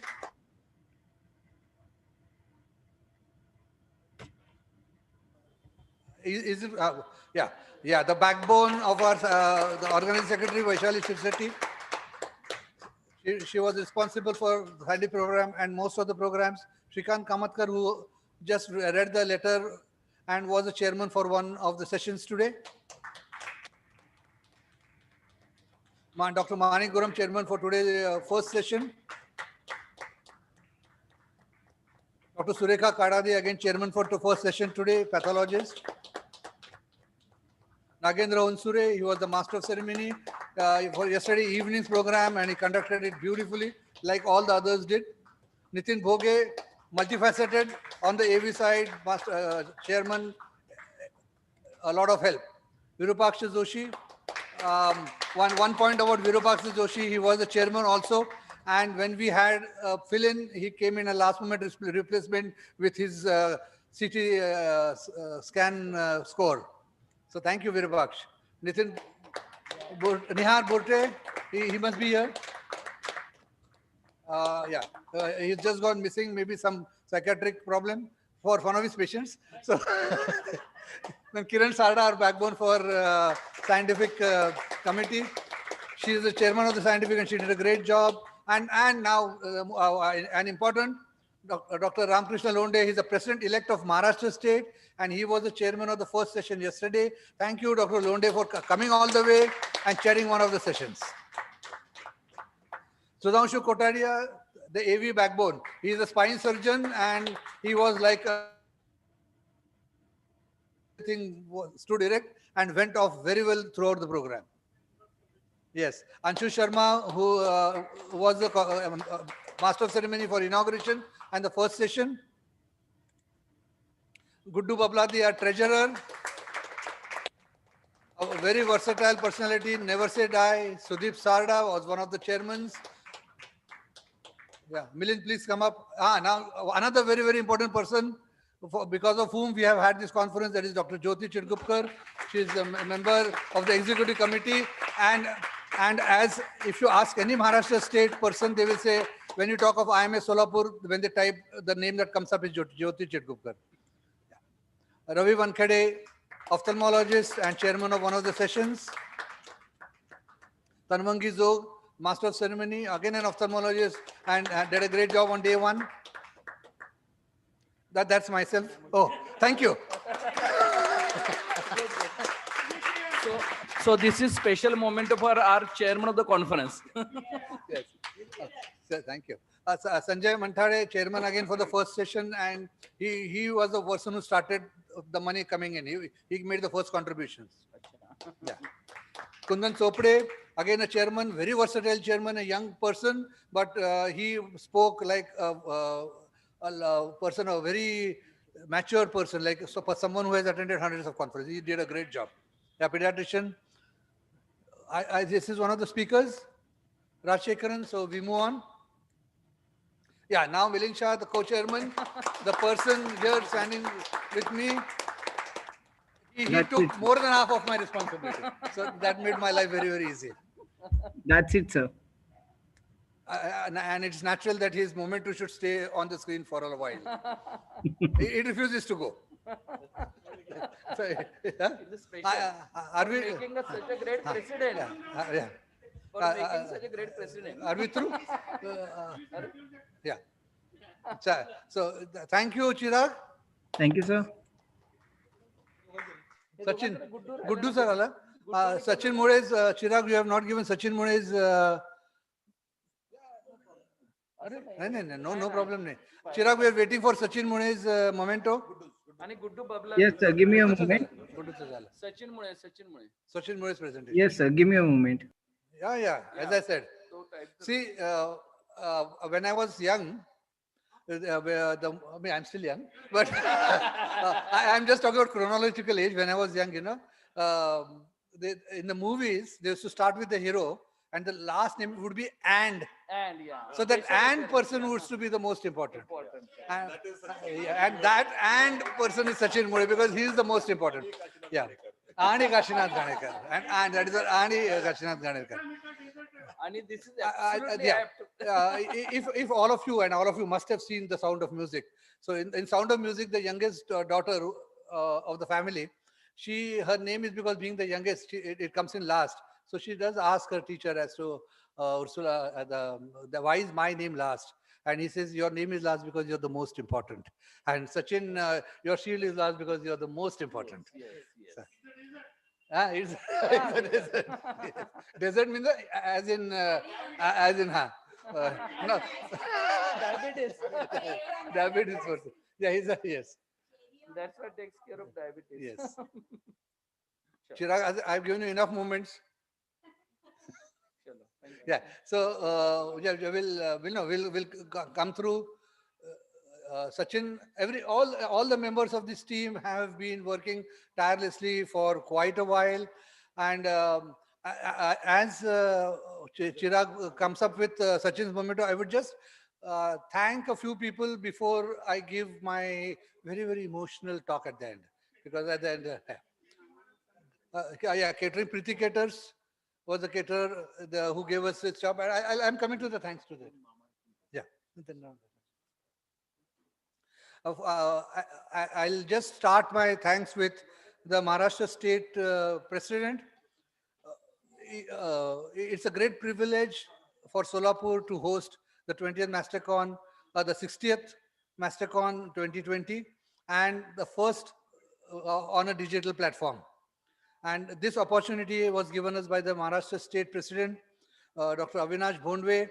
And I would like to thank Dr. Avinash Bhondwe and all his team, Dr. Londe, the President-elect, Hosi Kapadia, past President, Pankaj Bhandarkar, the Honorary Secretary, Dhiren Kadwalia, Treasurer, Dr. Mangesh Pate, HBI, Dr. Pingre, then some senior members. A special thanks to Dr. Uttore for his help from time to time, and Dr. Lele, Dr.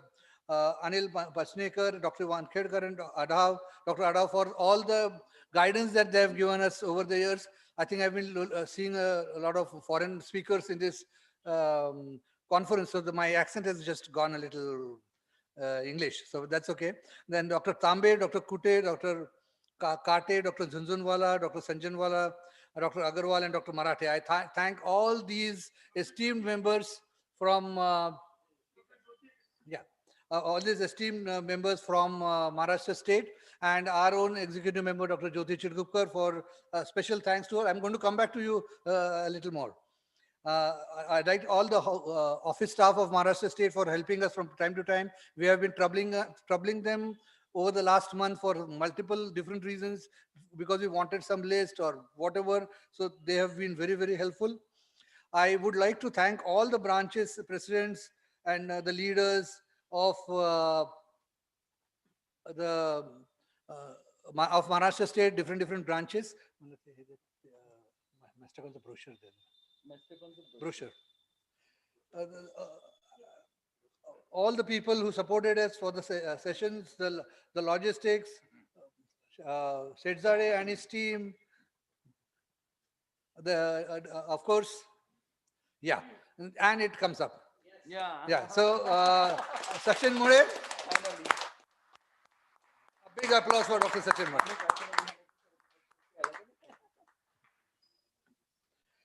When we started, one of the highlights of this virtual or a conference on a digital platform, I keep calling it virtual, and my sixth sense keeps on telling me that you can't call it virtual, it should be on a digital platform. We are actually seeing it. So it's not virtual in the true sense of the word. So this conference on a digital platform, we have changed the trend to a lot of the extent. we have reached more people, and to reach more people, there were a few people who helped us a lot. And it could not be done by the Solapur team alone. So we had the president, secretaries, and other leaders, and we, with the help of Dr. Ramakrishna Lode, who is the president-elect, we had some district coordinators who worked as good as the managing committee to bring in a lot of registrations. From Barshi, we had Dr. Prashant Moire. From Akluz, we had Dr. Santosh Khadtare. From Mangalveda, we had Madhukar Kumbhare. From Bid, we had Anil Barkule. From Malegaon, we had Shivaji Kakade. From Osmanabad, we had Adinath Rajguru. From Latur, we had Kalyan Barmade and Dr. Ramesh Bharate. From Nanded, we had Dr. Suresh Kadam. Jalna, Dr. Sanjay Jagtap. Parbani, Dr. Ram Gopal Kalani. Aurangabad, Dr. Yashwant Gade. And from Hingoli, Dr. Harmeet Bindra, I think Harmeet Bindra's Aurangabad and Hingoli is Snehal Nagre. So these are the names on the list, but yeah, Ms. Deepa More from Umarga. These are all the lists, and of course, our own Dr. Sanjay Khadtare from Akluz, who has always helped Solapur branch for, and Santosh Kulkarni from Kurudwadi. So these are the people who have really worked to bring in a lot of registrations. I'll just give you a small glimpse. Akluz, as I was talking of Santosh, have given us more than 70. Similarly, Ahmednagar, Akola, Amalner, Ambezogai, Amravati, Arni, Aurangabad. Aurangabad has cost 100. Baramati is more than 100, 120. Barshi is more than 60. Bid, Bhandara, Bhivandi, Buldhana, Chandrapur, Chiprun, Daun, Degalur, Dhude, Dombivli, Indapur, Jargaon, Jalna, Kadam, Kalyan, Karad, Kolhapur, Kurudwadi, Latur, Malegaon, Bid, Miraz, Mumbai, Nagpur, Nanded, Nashik, Umarga, Usmanabad, Pandharpur, Parbani, Faltan, Pune, Ratnagiri, Sangli, Satara, Solapur, Thane, Udgir, Vasai, Virar, Wardha, Yotmar. What I am trying to make a point here is, because of this digital platform, we have gone to every small place in Maharashtra and we have reached them, and all these people were online. One of the successes of any conference is the delegates who attend. At any average time, even now at 5 o'clock in the evening, there are more than 400 people who are still online. And when we started on day one on Friday, we touched a figure of 900 plus, and we always have had 500 plus delegates on. And this spurs the faculty to do good, and they were all just fantastic. So we all in all, we had a great conference. Now coming to the basic valedictory part. Valedictory functions are always mixed feeling functions, because valedictory is a time when it's a time to say farewell, so long farewell, a way to say goodbye. So say when you say farewell, you have a few mixed feelings. First is you are very happy that a good thing you have accomplished, or all the hard work that we have done has culminated into a good conference. So that feeling of satisfaction is very much there, and that we are very happy that what we have done has been good. And there is we do feel a little sad because it has come to an end, and then from tomorrow, last whole month, all of us have been meeting each other and been at each other's throat for at least 3-4 hours a day. And from tomorrow, maybe we will, I don't know how we meet, but yeah. So it's a mixed feeling that I'll be missing whatever that we have been doing for the last month or so. So it's very much a mixed feeling. It takes me back actually to last year when when the first idea of taking a conference came up.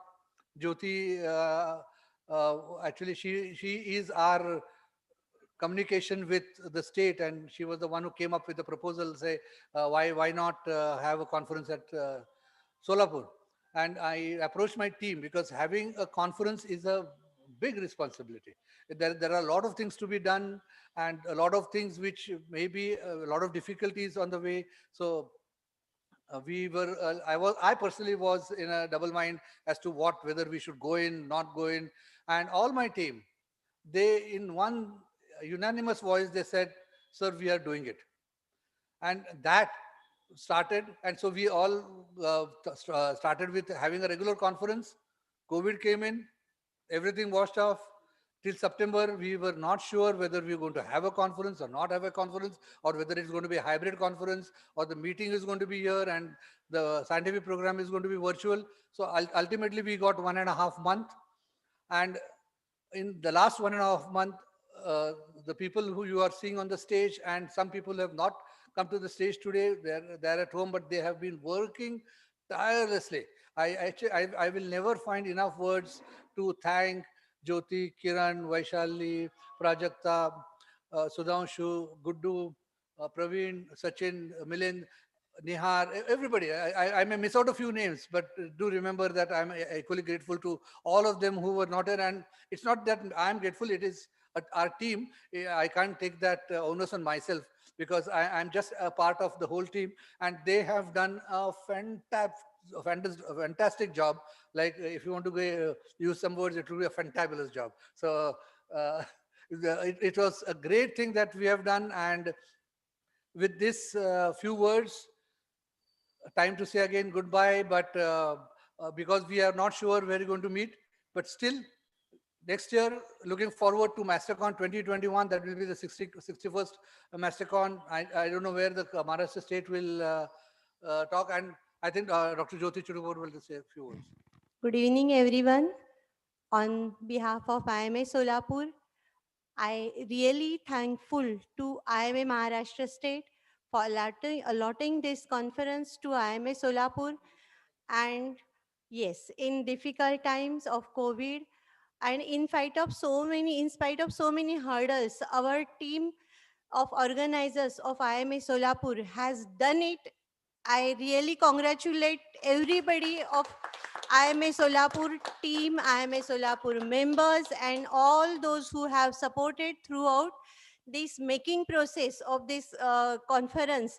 I'm really thankful to everybody. I'm thankful to our respected President Dr. Bondwe sir, respected President-elect Dr. Londe sir, Dr.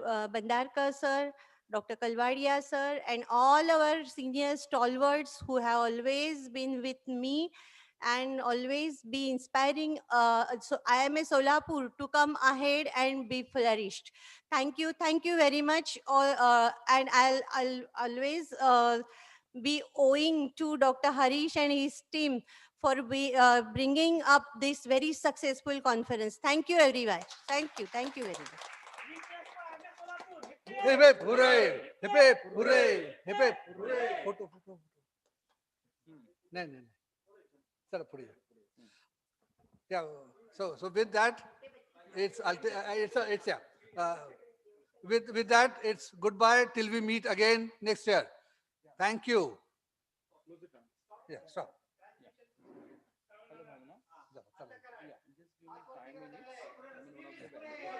Put it. Hello. Yeah. Hello. Oh, to me, yeah.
Download the DigiShield app from the Play Store or App Store now.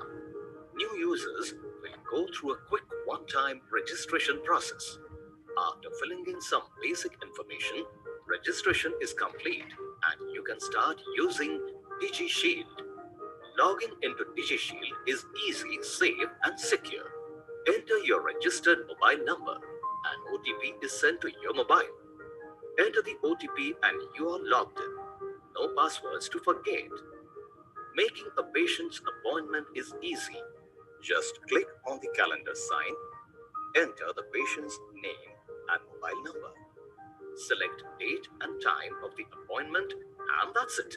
A confirmation message will be sent to the patient, and so will a reminder. A day before the appointment, your patient will be automatically contacted by the DigiShield agent. The Shield agent will collect the patient's symptoms, history of present illness, and more. The agent will also collect any consents or indemnity that you want to collect from them.